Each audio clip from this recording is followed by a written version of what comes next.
നമസ്കാരം. ലോകമുറ്റുനോക്കിയ ഏറ്റവും വലിയ ജനാധിപത്യ പ്രക്രിയയുടെ ക്ലൈമാക്സിലൂടെ കടന്നുപോകുന്നു രാജ്യം. മോദി ഗ്യാരണ്ടി ജനങ്ങൾ ഏറ്റെടുത്തു. എന്തുകൊണ്ട് പ്രവചനങ്ങൾ കാറ്റിൽ പറത്തി 250 സീറ്റ് പോലും കടക്കാനാവാതെ BJP നിറം മങ്ങിപ്പോയി. ഹിന്ദി ഹൃദയഭൂമിയിൽ BJPയുടെ തേരോട്ടം പ്രവചിക്കപ്പെട്ടെങ്കിലും അതുണ്ടായില്ല. UPയിലടക്കം NDAയുടെ കണക്കുകൾ തെറ്റി. എന്നാൽ മധ്യപ്രദേശിലും ബീഹാറിലും തേരോട്ടം നടത്തിയ BJP കേരളത്തിലടക്കം അക്കൗണ്ട് തുറന്ന് ചരിത്രം സൃഷ്ടിക്കുകയും ചെയ്തു. മൂന്നാം തവണയും സർക്കാർ ഉണ്ടാക്കുമെന്ന് നരേന്ദ്രമോദി പ്രഖ്യാപിക്കുകയും ചെയ്തിരിക്കുന്നു. അതേസമയം 230-ലധികം സീറ്റുകൾ നേടി ഇന്ത്യ മുന്നണി ഉയർത്തുന്നത് ചെറിയ വെല്ലുവിളിയല്ല. അഖിലേഷ് യാദവിന്റെ പിന്തുണയോടെ UP രാഷ്ട്രീയത്തിലേക്ക് കോൺഗ്രസ് വൻ തിരിച്ചുവരവ് നടത്തിയപ്പോൾ വാരണാസിയിൽ അതേസമയം നരേന്ദ്രമോദിയുടെ ഭൂരിപക്ഷത്തിൽ 3 ലക്ഷത്തോളമാണ് കുറവുണ്ടായത്. ദേശീയ തലത്തിൽ തിളക്കം കുറയുമ്പോഴും കേരളത്തിൽ BJPക്ക് ചെറിയ നേട്ടമല്ല എന്നത് സമ്മതിക്കാതെ വയ്യ. തൃശൂരിൽ നേടിയ സീറ്റ്, തിരുവനന്തപുരത്ത് അവസാന നിമിഷം വരെ നടത്തിയ പോരാട്ടം, ആലപ്പുഴയിലും ആറ്റിങ്ങലുമെല്ലാം വർദ്ധിപ്പിച്ച വോട്ട് ഷെയർ. തമിഴ്നാട്ടിൽ നിലം തൊട്ടില്ലെങ്കിലും കേരളത്തിൽ താമരയ്ക്ക് ഉറ്റുനോക്കാനുണ്ട്.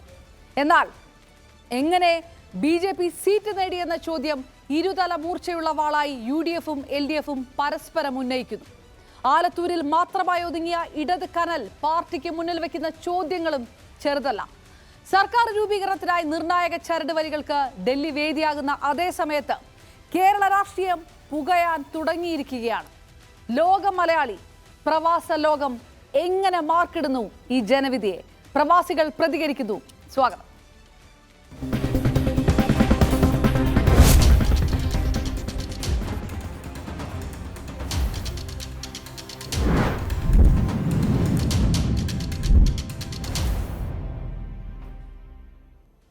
ലോകത്തിന്റെ വിവിധ ഭാഗങ്ങളിൽ നിന്ന് രാഷ്ട്രീയ നിരീക്ഷകർ, പാർട്ടി അനുഭാവികൾ നമുക്കൊപ്പം ചേരുന്നു. അമേരിക്കയിൽ നിന്ന് ഫൊക്കാനയുടെ ഭാരവാഹി സജിമോൻ ആന്റണി, ഗൾഫിൽ നിന്ന് ദുബായിൽ നിന്ന് അഡ്വക്കേറ്റ് അജുമോൻ കുര്യാക്കോസ്, കോൺഗ്രസിന്റെ സഹയാത്രികൻ, ഒപ്പം ഇടത് സഹയാത്രികൻ അഡ്വക്കേറ്റ് സലീം ചോലമുഖത്ത്, BJPയുടെ NRI സെൽ ഭാരവാഹി രമേശ് മാണിക്കോത്ത്, ഒപ്പം കാനഡയിൽ നിന്ന് രാഷ്ട്രീയ നിരീക്ഷകൻ ആസാദ് ജയൻ എന്നിവർ ചേരുന്നു. 5 പേർക്കും പാനലിലേക്ക് സ്വാഗതം. ആദ്യം ശ്രീ സജിമോൻ ആന്റണി, എക്സിറ്റ് പോളുകൾ കാറ്റിൽ പറത്തിക്കൊണ്ട് ഒരു ദേശീയ ജനവിധി വന്നിരിക്കുന്നു. തിളക്കം മങ്ങിയ BJP ആണ്. അപ്പോഴും മൂന്നാം വട്ട സർക്കാർ രൂപീകരണത്തിലേക്ക് കടക്കുമെന്ന് പ്രധാനമന്ത്രി നരേന്ദ്രമോദി പ്രഖ്യാപിച്ചിരിക്കുന്ന ഒരു സാഹചര്യമുണ്ട്. ഇന്ത്യ മുന്നണി നടത്തിയ നേട്ടം ചെറുതല്ല. ഇന്ത്യൻ രാഷ്ട്രീയത്തിൽ വന്നുകൊണ്ടിരിക്കുന്ന മാറ്റം ചെറുതല്ല. എങ്ങനെയാണ് അമേരിക്കയിൽ ഇരുന്നു കൊണ്ട് പ്രവാസ മലയാളികൾ, ഇന്ത്യൻ സമൂഹം ഇത് വിലയിരുത്തുന്നത്, നോക്കിക്കാണുന്നത്? തീർച്ചയായും ആദ്യം തന്നെ NDA ഗവൺമെന്റിനുള്ള എല്ലാ ആശംസകളും നേരുന്നു. ലുക്ക് ലൈക്ക് അവരായിരിക്കും ഗവൺമെന്റ് ഉണ്ടാക്കാൻ പോകുന്നത് തോന്നുന്നു. എന്നാൽ ഇതിന് 2 വാക്കുകൾ സെൻറ്റൻസിൽ പറയാൻ ആഗ്രഹിക്കുന്നത് എങ്ങനെയാണ്? മോദി ഇലക്ട്രോണിക്കൽ വോട്ടിൽ വിജയിച്ചു, എന്നാൽ മോറലി പരാജയപ്പെട്ടു. എന്നാൽ അതുപോലെ തന്നെ രാഹുൽ ഗാന്ധി വോട്ടിങ്ങിൽ പരാജയപ്പെട്ടു, എന്നാൽ രാഹുൽ ഗാന്ധിയും ഇന്ത്യയും മോറലി വിജയിച്ചു എന്നുള്ള ഒരു ക്യാപ്ഷനിലാണ് എനിക്ക് തുടങ്ങാൻ ആഗ്രഹിക്കുന്നത്. കാരണം നിങ്ങൾ ഏവർക്കും അറിയാവുന്ന കൊണ്ട് തന്നെ 356 എന്നുള്ള സംഖ്യയിൽ നിന്ന് 293 അല്ലെ 294 വരുമ്പോഴത്തേക്കും ഏകദേശം 22% വീഴ്ചയാണ് NDAക്ക് വന്നിരിക്കുന്നത്. അതൊരു നിസ്സാര വീഴ്ചയല്ല. അതോടൊപ്പം തന്നെ എടുത്തു പറയേണ്ട ഒരു സംഗതി എന്ന് പറയുന്നത് പ്രൈം മിനിസ്റ്റർ മോദിയുടെ തന്നെ ഭൂരിപക്ഷമാണ്. 4.5 ലക്ഷത്തിൽ നിന്നത് 1,60,000 വരുന്നു. അതേസമയം രാഹുൽ ഗാന്ധിയുടെ ഭൂരിപക്ഷം റായ്ബറേലിയിലും അതുപോലെ തന്നെ വയനാട്ടിലും കഴിഞ്ഞ തവണ തോറ്റുപോയിരുന്നു UPയിൽ. എന്നാൽ ഇത്തവണ അത് ഏകദേശം 4 ലക്ഷത്തിന് മേളിൽ ഭൂരിപക്ഷവും വയനാട്ടിൽ 3 ലക്ഷത്തിന് മേളിലുള്ള ഭൂരിപക്ഷവും ഉണ്ട്. അപ്പൊ ഇതൊക്കെ എടുത്ത് നോക്കുമ്പോഴത്തേക്കും NRI എന്നുള്ളൊരു നീതി നോക്കുകയാണെങ്കിൽ NRIകൾ എപ്പോഴും ഇന്ത്യ ഗവൺമെന്റ് ഒരു സ്റ്റേബിൾ ആയിട്ടുള്ള, ഒരു സ്ഥിരതയുള്ള, ഇച്ഛാശക്തിയുള്ള ഗവൺമെന്റ് അവിടെ വേണമെന്നാണ് ആഗ്രഹിക്കുന്നത്. എന്നാൽ അടുത്തിടെയായി ആ ഒരു നോട്ടത്തിൽ നിന്ന് ചെറിയൊരു മങ്ങലേറ്റിരുന്നു. കാരണം ഇതാണ്, 3 കാര്യങ്ങളാണുള്ളത്. എവിടെയൊക്കെയോ ഒരു റിലീജിയസ് പോളറൈസേഷൻ ഇന്ത്യയിൽ നടക്കുന്നു. അത് സൗത്തിലും നോർത്തിലും 2 ഫാക്ടറായിട്ടോ വരുന്നത് എങ്കിൽ പോലും ഉണ്ട് എന്നുള്ളൊരു ചിന്തയുണ്ടായിരുന്നു. അതോടൊപ്പം ഇന്ത്യയിലുള്ള റിനോൺഡ് ഇൻസ്റ്റിറ്റ്യൂഷൻസ്, അതായത് ജുഡീഷ്യറി ആണെങ്കിലും മറ്റ് ജുഡീഷ്യറി അതുപോലുള്ള ഇൻസ്റ്റിറ്റ്യൂഷൻസ് എവിടെയൊക്കെയോ ഈ ഭരണ കേന്ദ്രവുമായിട്ട് ലിങ്ക് ചെയ്ത് അല്ലെങ്കിൽ അത് ദുർവിനിയോഗം ചെയ്യപ്പെടുന്നു എന്നുള്ള ഒരു ആരോപണം ഉണ്ടായിരുന്നു, അല്ലെങ്കിൽ അതൊരു കൺസേൺ ഉണ്ടായിരുന്നു. മൂന്നാമത്തേറ്റ് ഒരു തവണ ജയിച്ചു, 2 ജയിച്ചു, മൂന്നാമത് ജയിക്കുമ്പോഴത്തേക്കും ഒന്നും കൂടെ ഒതോറിറ്റേറിയൻ സ്റ്റൈലായിട്ടുള്ള ഒരു ഗവൺമെന്റ് ആಗಿ വരുമോ എന്നുള്ളൊരു ചിന്തയും NRIകൾക്ക് ഉണ്ടായിരുന്നു. എന്നൊക്കെ പറഞ്ഞാൽ പോലും മോദിയുടെ വിജയം അല്ലെ NDAയുടെ വിജയം നമ്മൾക്കത് പ്രശംസിക്കേണ്ടതാണ്. കാര്യം 1962 ശേഷം ആദ്യമായിട്ടാണ് ഇങ്ങനെ ഒരു പാർട്ടി അല്ലെ ഇങ്ങനെ ഒരു മുന്നണി മൂന്നാം തവണ സ്ട്രേറ്റ് ഹാട്രിക്കിലേക്ക് പോകുന്നത് 3-0 എന്ന് പറയുന്നത്. അപ്പൊ അതിനെ നമുക്ക് പ്രശംസിക്കാതിരിക്കാൻ വയ്യ. അപ്പം NRIകളെ സംബന്ധിച്ചിടത്തോളം ഇങ്ങനെയുള്ള ചില പോളിസികളുടെ കാര്യങ്ങളിൽ ചില ചിന്തയുണ്ടായിരുന്നു, എന്നാൽ വിജയത്തിന് ആഹ്ലാദിക്കുന്നു. അതിനകത്തും രണ്ട് കാര്യങ്ങളോട് പറയാനുണ്ട് എനിക്ക്. സൗത്ത് ഇതിനെ വേറെ രീതിയിലാണ് കാണുന്നത്, നോർത്ത് വേറെ രീതിയിലാണ് കാണുന്നത്. അത് പോളിംഗിൽ നമുക്ക് റിഫ്ലക്ട് ചെയ്യാം. കേരളത്തിൽ പറയുമ്പോഴത്തേക്കും BJP ഒരു അപ്രസക്ത ഘടകമായിരുന്നു ഇതുവരെ, എന്നാൽ താമര വിരിഞ്ഞു, തൃശ്ശൂർ സുരേഷ് ഗോപി എടുത്തു എന്ന് നമുക്കറിയാം. അതിനെ നോക്കിക്കാണുന്നത് കഴിഞ്ഞ 5 വർഷമായിട്ട് സുരേഷ് ഗോപിയുടെ ഒരു നല്ലൊരു ഇഫേർട്സ് ആ മണ്ഡലത്തിൽ നടത്തിയിരുന്നു. അതോടൊപ്പം കരിമണ്ണൂരിലെ ചില കോൺട്രവേഴ്സ്യൽ കാര്യങ്ങളും തൃശ്ശൂർ പൂരത്തിന്റെ ചില കോൺട്രവേഴ്സ്യൽ കാര്യങ്ങളും ഒക്കെ സുരേഷ് ഗോപിക്ക് അനുകൂലമായി എന്നുള്ളതാണ് ഇവിടെ നിന്നുള്ള NRIയുടെ ഒരു കമന്റ് അല്ലെങ്കിൽ തീർച്ചയായും കേരളത്തിന്റെ ആ ചിത്രം അവിടെ നിൽക്കുന്നുണ്ട്. അതിലേക്ക് ഞാൻ തിരികെ എത്താം. ശ്രീ സജിമോൻ ആന്റണി, കോൺഗ്രസ് സഹയാത്രികൻ അഡ്വക്കേറ്റ് അജ്മോൻ കുര്യാക്കോസ് നമുക്കൊപ്പം ചേരുന്നു. അജ്മോൻ, ആദ്യം അഭിനന്ദനങ്ങൾ കോൺഗ്രസിന്റെ ശക്തമായ ഒരു തിരിച്ചുവരവിന്, ഇന്ത്യ മുന്നണി വ്യക്തമാക്കിയ ഊർജത്തിന്. അപ്പോഴും ആദ്യഘട്ടങ്ങളിൽ ഒരു കൃത്യമായ ദിശാബോധമില്ലാതെ നിന്നു എന്നുള്ളൊരു വിമർശനം ഉണ്ടായിരുന്നു. അതിന്റെ വില കുറച്ചൊക്കെ കൊടുക്കേണ്ടി വരുന്ന ഒരു സാഹചര്യം ഇപ്പോഴുണ്ട്.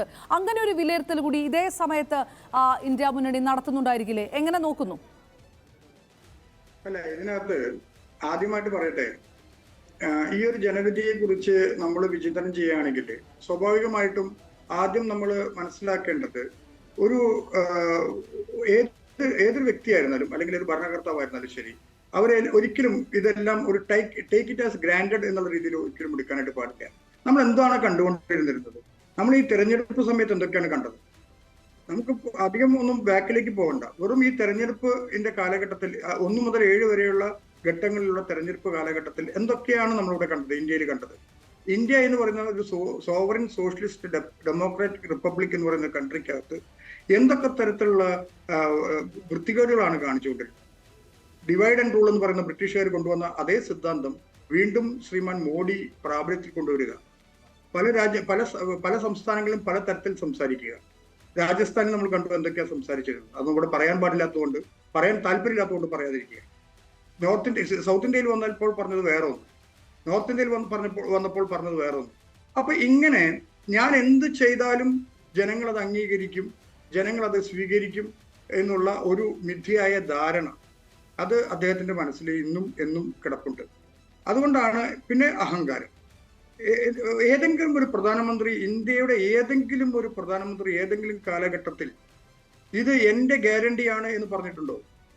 പ്രധാനമന്ത്രി എന്ന് പറയുന്നത് മന്ത്രിസഭയിലുള്ള തിരഞ്ഞെടുക്കപ്പെട്ട ഒരു വ്യക്തി എന്നുള്ളതിനേക്കാൾ ഉപരിയായിട്ട് ആ ഒരു MP-മാരിൽ നിന്ന് തെരഞ്ഞെടുക്കപ്പെട്ട ഒരു വ്യക്തി എന്നുള്ള ഉപരിയായിട്ട് പ്രധാനമന്ത്രിക്ക് എന്താണ് പ്രത്യേകത ഉള്ളത്? അദ്ദേഹത്തിന് ചില ഡിപ്ലോമാറ്റിക് കാര്യങ്ങൾ കിട്ടും എന്നുള്ളതല്ലാതെ അദ്ദേഹം തീരുമാനമെടുക്കുന്നത് ഈ എല്ലാവരും ചേർന്നുകൊണ്ടുള്ള ഒരു തീരുമാനമാണ് എടുക്കേണ്ടത്. അത് എന്റെ ഗ്യാരണ്ടി എന്ന് പറയുമ്പോൾ അവിടെ ജനങ്ങളെ വിഡ്ഢികളാക്കുകയല്ലേ ചെയ്തിരുന്നത് ഇത്രയും കാലം. പിന്നെ ഇന്ത്യ മുന്നണിയെ സംബന്ധിച്ച് ഞാൻ പറഞ്ഞു തരട്ടെ രമേശ് ജി, ഇന്ത്യ മുന്നണിയെ സംബന്ധിച്ച് ഇന്ത്യ മുന്നണി ഈ തെരഞ്ഞെടുപ്പിന് മുന്നോടിയായിട്ട് ഉണ്ടാക്കിയെടുത്ത ഒരു മുന്നണിയാണ്. അത് ഈ നരേന്ദ്രമോദിയുടെ ഭരണത്തിൽ എതിർപ്പുള്ള ആളുകളെല്ലാം ചേർന്നുകൊണ്ട് ഉണ്ടാക്കിയിട്ടുള്ള ഒരു മുന്നണിയാണ് ഇന്ത്യ മുന്നണി. ആ മുന്നണിയിൽ തന്നെ പല വിഘടിപ്പുകളും ഉണ്ടാക്കാനായിട്ട് ശ്രീ നരേന്ദ്രമോദിക്ക് സാധിച്ചു, അല്ലെങ്കിൽ BJPക്ക് സാധിച്ചു എന്നുള്ളത് സത്യമാണ്. അപ്പൊ അങ്ങനെ ഒരു വലിയൊരു അസന്നിഗ്ധ ഘട്ടത്തിലൂടെ കടന്നു പോകുമ്പോഴാണ് ഈ തെരഞ്ഞെടുപ്പ് വരുന്നത്. ഈ തെരഞ്ഞെടുപ്പിൽ ഇന്ത്യ മുന്നണി 5 ന്യായ ഗ്യാരണ്ടികൾ കൊണ്ടുവന്നു, കോൺഗ്രസ് അടക്കം. അപ്പൊ അതിനെ ബേസ് ചെയ്തുകൊണ്ട് ആണ് കോൺഗ്രസും ഇന്ത്യ മുന്നണിയും ഇന്ത്യയിലെ ജനങ്ങളുടെ മുന്നിലേക്ക് പോയത്. ഇന്ത്യയുടെ ജനങ്ങളിലേക്ക് പോകുമ്പോൾ വികസനം, അതുപോലെ തന്നെ തൊഴിലില്ലായ്മ, അതുപോലെ തന്നെ കർഷകരുടെ പ്രശ്നം, യുവാക്കളുടെ പ്രശ്നം, ഇതെല്ലാം കൊണ്ടുവന്നിട്ടുണ്ട്. ഈ കൊണ്ടുവന്നതിന്റെ ഫലമാണ് നമ്മളിപ്പോൾ കണ്ടുകൊണ്ടിരിക്കുന്നത്. അല്ലാതെ ഇന്ത്യ മുന്നണി എന്ന് പറയുന്നത് ഒരു വർഗീയ വിദ്വേഷം കലർത്തിക്കൊണ്ടോ അല്ലെങ്കിൽ പ്രാദേശിക വികാരം വളർത്തിക്കൊണ്ടോ വന്നിട്ടുള്ള ഒരു മുന്നണിയല്ല.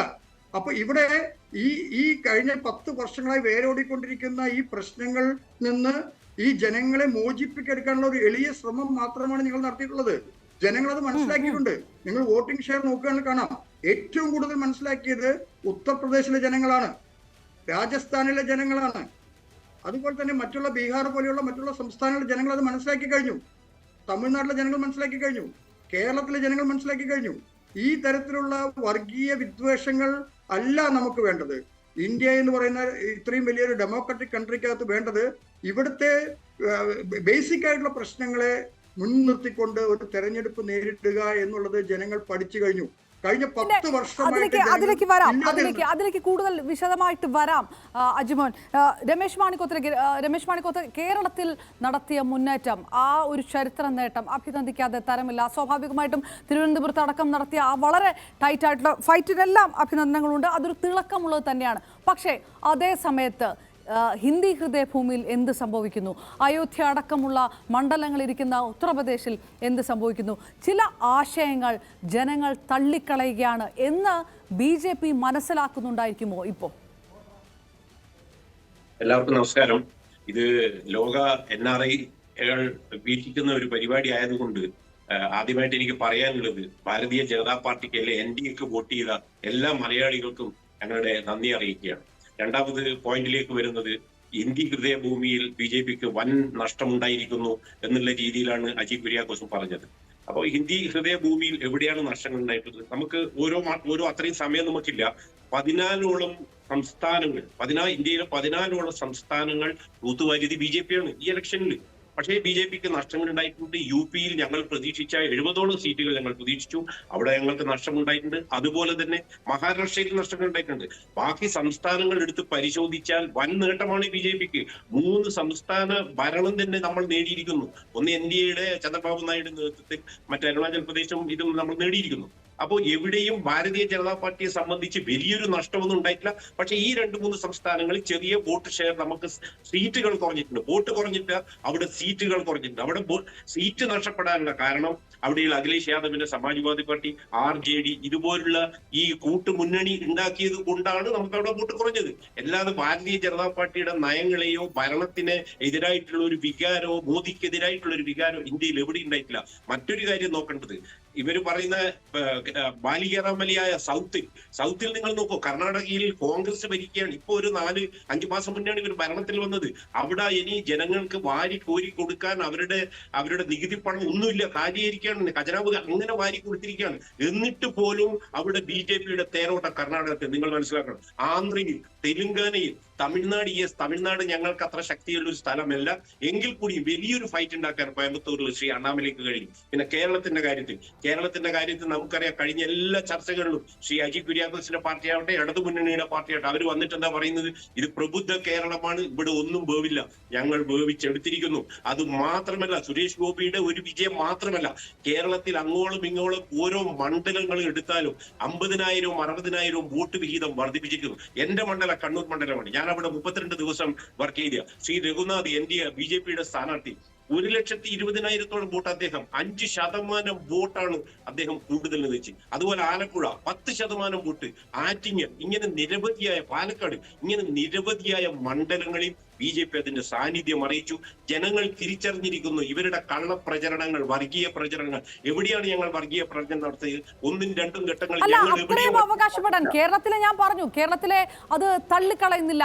ആ ഘട്ടത്തിലേക്ക് കടക്കുമ്പോഴും ദേശീയ തലത്തിൽ BJP-യെ സംബന്ധിച്ചിടത്തോളം കേവല ഭൂരിപക്ഷം ഇല്ലാത്തൊരു സാഹചര്യത്തിലേക്ക് പോകുക, ഇപ്പോഴും ഇന്ത്യ മുന്നണി സഖ്യം അല്ലെങ്കിൽ ഇന്ത്യ സഖ്യം സർക്കാർ രൂപീകരണ ചർച്ചകൾ ആ അവസാന സാധ്യതയൊന്നും തള്ളിക്കളയാത്തൊരു സാഹചര്യമുണ്ട്.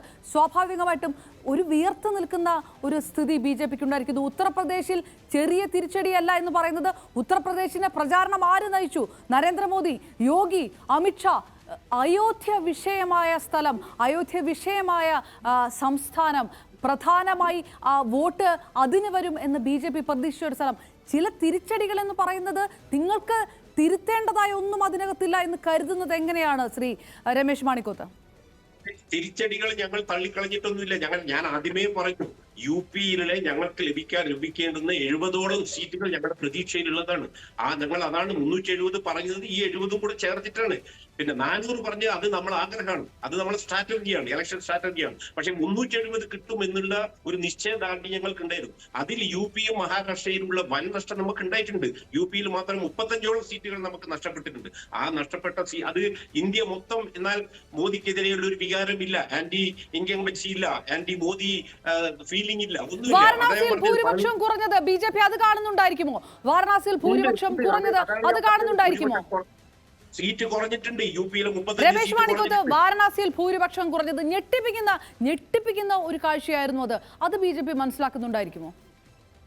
മാഡം, തെരഞ്ഞെടുപ്പാണ്, ഇലക്ഷനാണ്. ഇവിടെ ഉണ്ടായ ഒരു രാഷ്ട്രീയ കൂട്ടുകെട്ട് നമുക്കറിയാം. ഈ തെരഞ്ഞെടുപ്പിന് ശേഷം വരാൻ പോകുന്ന കാലഘട്ടങ്ങളിൽ ഏറ്റവും അധികം നഷ്ടം സംഭവിക്കാൻ പോകുന്നത് കോൺഗ്രസിനാണ്. കോൺഗ്രസ് അത് മനസ്സിലാക്കിയില്ല. കോൺഗ്രസ് ഇപ്പൊ തൽക്കാലം മോദിയെ മാറ്റി നിർത്തുക എന്നുള്ളതിന് വേണ്ടിയിട്ട് ഇവിടെയുള്ള ഈ കാട്ടുകള്ളന്മാരെ, RJD പോലുള്ള കള്ളന്മാരെ കൂട്ടിയിട്ട് ഈ കോൺഗ്രസിനെ പല സംസ്ഥാനങ്ങളും നിലംപരിച്ചിലാക്കിയ പാർട്ടികളെയാണ് ഇപ്പൊ കൊണ്ടു നടക്കുന്നത്. അത് അവർക്ക് തന്നെ ബൂമറാങ്ങായി തിരിച്ചടിക്കും. പിന്നെ മറ്റൊന്ന് പറയാനുള്ളത്, ഇവരുടെ 4ാം ഘട്ട തെരഞ്ഞെടുപ്പ് മുതൽ ഇവരുടെ നേതാവായിരുന്നു കേജ്രിവാളിന്റെ തറവാട് എന്ന് പറയുന്നത് ഡൽഹിയാണ്. ആ ഡൽഹിയിൽ എന്താ ഉണ്ടായത്? 7 സീറ്റും നിലം തൊട്ടിട്ടില്ല. 7 സീറ്റും BJP നേടിയിരിക്കുന്നു. അപ്പൊ നഷ്ടങ്ങൾ ഉണ്ടായിട്ടുണ്ട്. അതിനെപ്പറ്റി പാർട്ടി വിലയിരുത്തും. അത് നികത്താനുള്ള അടുത്ത സ്റ്റെപ്പ് എന്താ വെച്ചാൽ അത് പാർട്ടി ചെയ്യുകയും ചെയ്യും. റൈറ്റ്, ഞാൻ തിരികെ എത്താം. അഡ്വക്കേറ്റ് സലീം ജ്വാലമുഖത്ത്, താങ്കളിലേക്ക് കൂടി. ഉറപ്പാണ് ഇന്ത്യയിൽ കനൽ ഒരു തരിയാകില്ല, അത് ഉറപ്പിച്ചു പറയാവുന്ന ഒരു സാഹചര്യമുണ്ട്. പക്ഷെ അത് കേരളത്തിൽ അല്ല എന്നുള്ള കാര്യം വ്യത്യാസമാണ്. കേരളത്തിൽ ആലത്തൂരിൽ അത് വീണ്ടും തീരുന്നു. ഇത്തവണത്തെ തെരഞ്ഞെടുപ്പ് പ്രബലരായിട്ടുള്ള നേതാക്കന്മാരെ രംഗത്തിറക്കി. പോളിറ്റ് ബ്യൂറോ നേതാക്കന്മാരെ, മുൻ മന്ത്രിയെ, പ്രധാനപ്പെട്ട നേതാക്കന്മാരെ എല്ലാം ആദ്യം പ്രചാരണ രംഗത്ത് ഇറക്കി. ഏറ്റവും ആദ്യം പ്രചാരണത്തിന്റെ എല്ലാ ഘട്ടങ്ങളും പൂർത്തിയാക്കിയ ഒരു സാഹചര്യം. എന്നിട്ടും കിതച്ചു പോയിട്ടുണ്ടെങ്കിൽ അത് സംസ്ഥാന ഭരണത്തിന്റെ വിലയിരുത്തൽ അതിനകത്ത് വന്നതുകൊണ്ടാണെന്നുള്ള ഒരു തിരിച്ചറിവ്, ഒരു തിരുത്തൽ, അത് ഇടതുമുന്നണിക്കും CPM-നും വേണ്ടിവരില്ലേ? തീർച്ചയായിട്ടും ഈ തെരഞ്ഞെടുപ്പ് എന്ന് പറയുമ്പോൾ ജനങ്ങളുടെ വിധിയാണല്ലോ. അതിനെ ആ അർത്ഥത്തിൽ നമ്മൾ അംഗീകരിച്ചേ മതിയാകൂ. തീർച്ചയായിട്ടും ഇടതുപക്ഷവും ആ നിലക്ക് തന്നെ അതിനെ അംഗീകരിക്കുമെന്ന് ഇന്നിപ്പോ പാർട്ടിയുടെ CPIM-ന്റെ സംസ്ഥാന സെക്രട്ടേറിയറ്റ് ഒരു പ്രസ്താവന ഇറക്കിയത് നിങ്ങളെല്ലാം ശ്രദ്ധിച്ചിട്ടുണ്ടാവും. അതിൽ വളരെ കൃത്യമായിട്ട് ആ കാര്യങ്ങൾ പറയുന്നുണ്ട്. ജനവിധി അംഗീകരിക്കുന്നു. അതുപോലെ തന്നെ ഇതിൽ ആവശ്യമായ തിരുത്തലുകൾ ഏതെങ്കിലും ആവശ്യമുണ്ടെങ്കിൽ തീർച്ചയായിട്ടും അത് സംഘടനാപരമായിട്ടും അതുപോലെ ഭരണതലത്തിൽ ആവശ്യമുള്ളതാണെങ്കിൽ ആ നിലയ്ക്കും തിരുത്തലുകൾ വരുത്തുമെന്ന് CPIM-ന്റെ സംസ്ഥാന സെക്രട്ടേറിയറ്റ് ഇന്ന് വ്യക്തമാക്കിയിട്ടുണ്ട്. അതേസമയം തന്നെ നമ്മൾ മനസ്സിലാക്കേണ്ട ഒരു കാര്യം, ഈ കേരളത്തിലെ ഇപ്പൊ നമുക്കറിയാം, നിലവിൽ ലോക്സഭാ തെരഞ്ഞെടുപ്പിലെ സ്ഥിതി കഴിഞ്ഞ 2019 നടന്ന അതേ ഒരു സീറ്റാണ് CPIM-ന് LDF-ന് ഉണ്ടായിരുന്നത്. ആ ഒരു സീറ്റ് ഇത്തവണ നിലനിർത്തി ആറ്റിങ്ങലിൽ അതിശക്തമായിട്ടുള്ള പോരാട്ടം കാഴ്ചവെച്ചു എന്നുള്ളത് നമ്മൾ കാണേണ്ട കാര്യമാണ്. കാരണം ലോക്സഭാ തെരഞ്ഞെടുപ്പിൽ മുൻകാലങ്ങളിലും മലയാളികൾ സ്വീകരിച്ചിട്ടുള്ള സമീപനം അങ്ങനെയാണ്. കാരണം ദേശീയ രാഷ്ട്രീയത്തിൽ ഇടതുപക്ഷത്തിന് കാര്യമായ ഒരു പങ്ക് വഹിക്കാനില്ല എന്നുള്ള ഒരു തെറ്റായ ധാരണയിലാണ് നിർഭാഗ്യവശാൽ നമ്മുടെ മലയാളികൾ. അത് ഇന്നോ ഇന്നലെയോ തുടങ്ങിയിട്ടുള്ള ഒരു രീതിയുമല്ല. ഒരേ കാലത്ത് തന്നെ 1991 നമുക്ക് ഓർമ്മയുണ്ട്. ഒരേ സമയത്ത് ലോക്സഭയിലേക്കും നിയമസഭയിലേക്കും തെരഞ്ഞെടുപ്പ് നടന്നപ്പോൾ നിയമസഭയിലേക്ക് ഇടതുപക്ഷത്തിന് വോട്ട് ചെയ്ത ആളുകൾ തന്നെ ലോക്സഭയിലേക്ക് UDF-ന് വോട്ട് ചെയ്യുന്ന ഒരു രീതിയാണ് നേരത്തെ നമ്മുടെ രാഷ്ട്രീയ ചരിത്രം പറയുന്നത്. അപ്പൊ അത് ഒരു പുതിയ പ്രവണതയല്ല. പക്ഷെ എന്തായാലും ഇടതുപക്ഷം പ്രതീക്ഷിച്ച തരത്തിലുള്ള ഒരു വിജയമല്ല ഇത്തവണ ഉണ്ടായിട്ടുള്ളത് എന്നുള്ള കാര്യത്തിൽ ഒരു തർക്കവുമില്ല. അപ്പൊ നേരത്തെ അപർണ സൂചിപ്പിച്ചതുപോലെ എല്ലാ തരത്തിലുള്ള സംഘടനാപരമായിട്ടും മറ്റ് എല്ലാ തരത്തിലുമുള്ള മുൻകരുതലുകൾ നേരത്തെ എടുത്ത് തയ്യാറെടുപ്പുകളോടുകൂടി ഈ തെരഞ്ഞെടുപ്പിനെ സമീപിക്കുകയും ഈ തെരഞ്ഞെടുപ്പിൽ ഉയർത്തേണ്ട ഏറ്റവും പ്രധാനപ്പെട്ട വിഷയങ്ങൾ ഏതാണെന്ന് മുൻഗണനാക്രമത്തിൽ നിശ്ചയിച്ചുകൊണ്ട് അത് കൃത്യമായി ജനങ്ങളിലേക്ക് രാഷ്ട്രീയ വിദ്യാഭ്യാസം ചെയ്യിക്കാനൊക്കെ എല്ലാ സംവിധാനവും ഇടതുപക്ഷം ഒരുക്കിയിരുന്നു. അത് ആ അർത്ഥത്തിൽ പ്രചരിപ്പിക്കുകയും ചെയ്തിരുന്നു. പക്ഷെ നിർഭാഗ്യവശാൽ ജനങ്ങൾ അത് അങ്ങനെയല്ല സ്വീകരിച്ചത് എന്നുള്ളതാണ് തെരഞ്ഞെടുപ്പ് വിധി വരുമ്പോൾ നമുക്ക് മനസ്സിലാക്കുന്നത്. അതുകൊണ്ട് തന്നെ ആവശ്യമായിട്ടുള്ള തിരുത്തലുകൾ ആവശ്യമാണ് എന്നാണ് അത് വ്യക്തമാക്കുന്നത്. അതിനനുസരിച്ചുള്ള മാറ്റങ്ങൾ വരുത്തും. പക്ഷെ അതേസമയം തന്നെ ഇവിടെ ഇപ്പോൾ നേരത്തെ ശ്രീ BJP-യുടെ രമേശൊക്കെ പറഞ്ഞത് കേൾക്കുമ്പോൾ അവർക്ക് ഇപ്പോഴും കോൺഗ്രസിനെ കുറിച്ചാണ്. കോൺഗ്രസ് ഇവരുമായിട്ട് കൂട്ടുകൂടുന്നു, അവരുമായിട്ട് കൂട്ടുകൂടുന്നു. ആരാണത് പറയുന്നത്? ഈ രാജ്യത്തെ ഈ തെരഞ്ഞെടുപ്പിന്റെ തൊട്ട് മുമ്പ് വരെ ഈ BJP വഞ്ചകന്മാരാണ്, ചതിയന്മാരാണ് എന്ന് പറഞ്ഞ JDU-വിന്റെ നിതീഷ് കുമാറിന്റെ അടുത്ത് പോയി സാഷ്ടാംഗം താഴ്ന്നു കൂണു വണങ്ങി അയാളുടെ കാൽക്കൽ വീണ് സഖ്യം സ്ഥാപിച്ച് ഇപ്പൊ അതിന്റെ ബലത്തിനാണ് അവർക്ക് ഈ കേവലം ഈ ഒരു ഭൂരിപക്ഷത്തിന്റെ അടുത്തേക്ക് NDA എത്തിയത്. ബീഹാറിൽ നിന്നുള്ള ആ ഒരു കൂടി കാണണം. PDP ഉൾപ്പെടെ ജമ്മു കാശ്മീരിൽ. അപ്പൊ ഇങ്ങനെയുള്ള കാര്യങ്ങളൊക്കെ ചെയ്തിട്ട് രാജ്യത്താകെ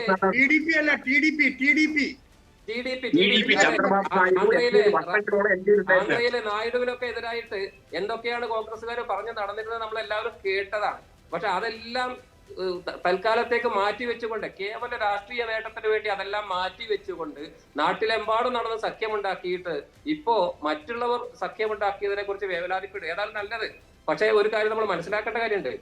ഈ ലോകത്തിലെ ഏറ്റവും വലിയ ജനാധിപത്യ സംവിധാനത്തെ ആകെ ഒരൊറ്റ വ്യക്തിയിലേക്ക് ചുരുക്കുക എന്നുള്ള മൗഢ്യമാണ് ഈ തെരഞ്ഞെടുപ്പിൽ BJPയും നരേന്ദ്രമോദിയും ചെയ്തത്.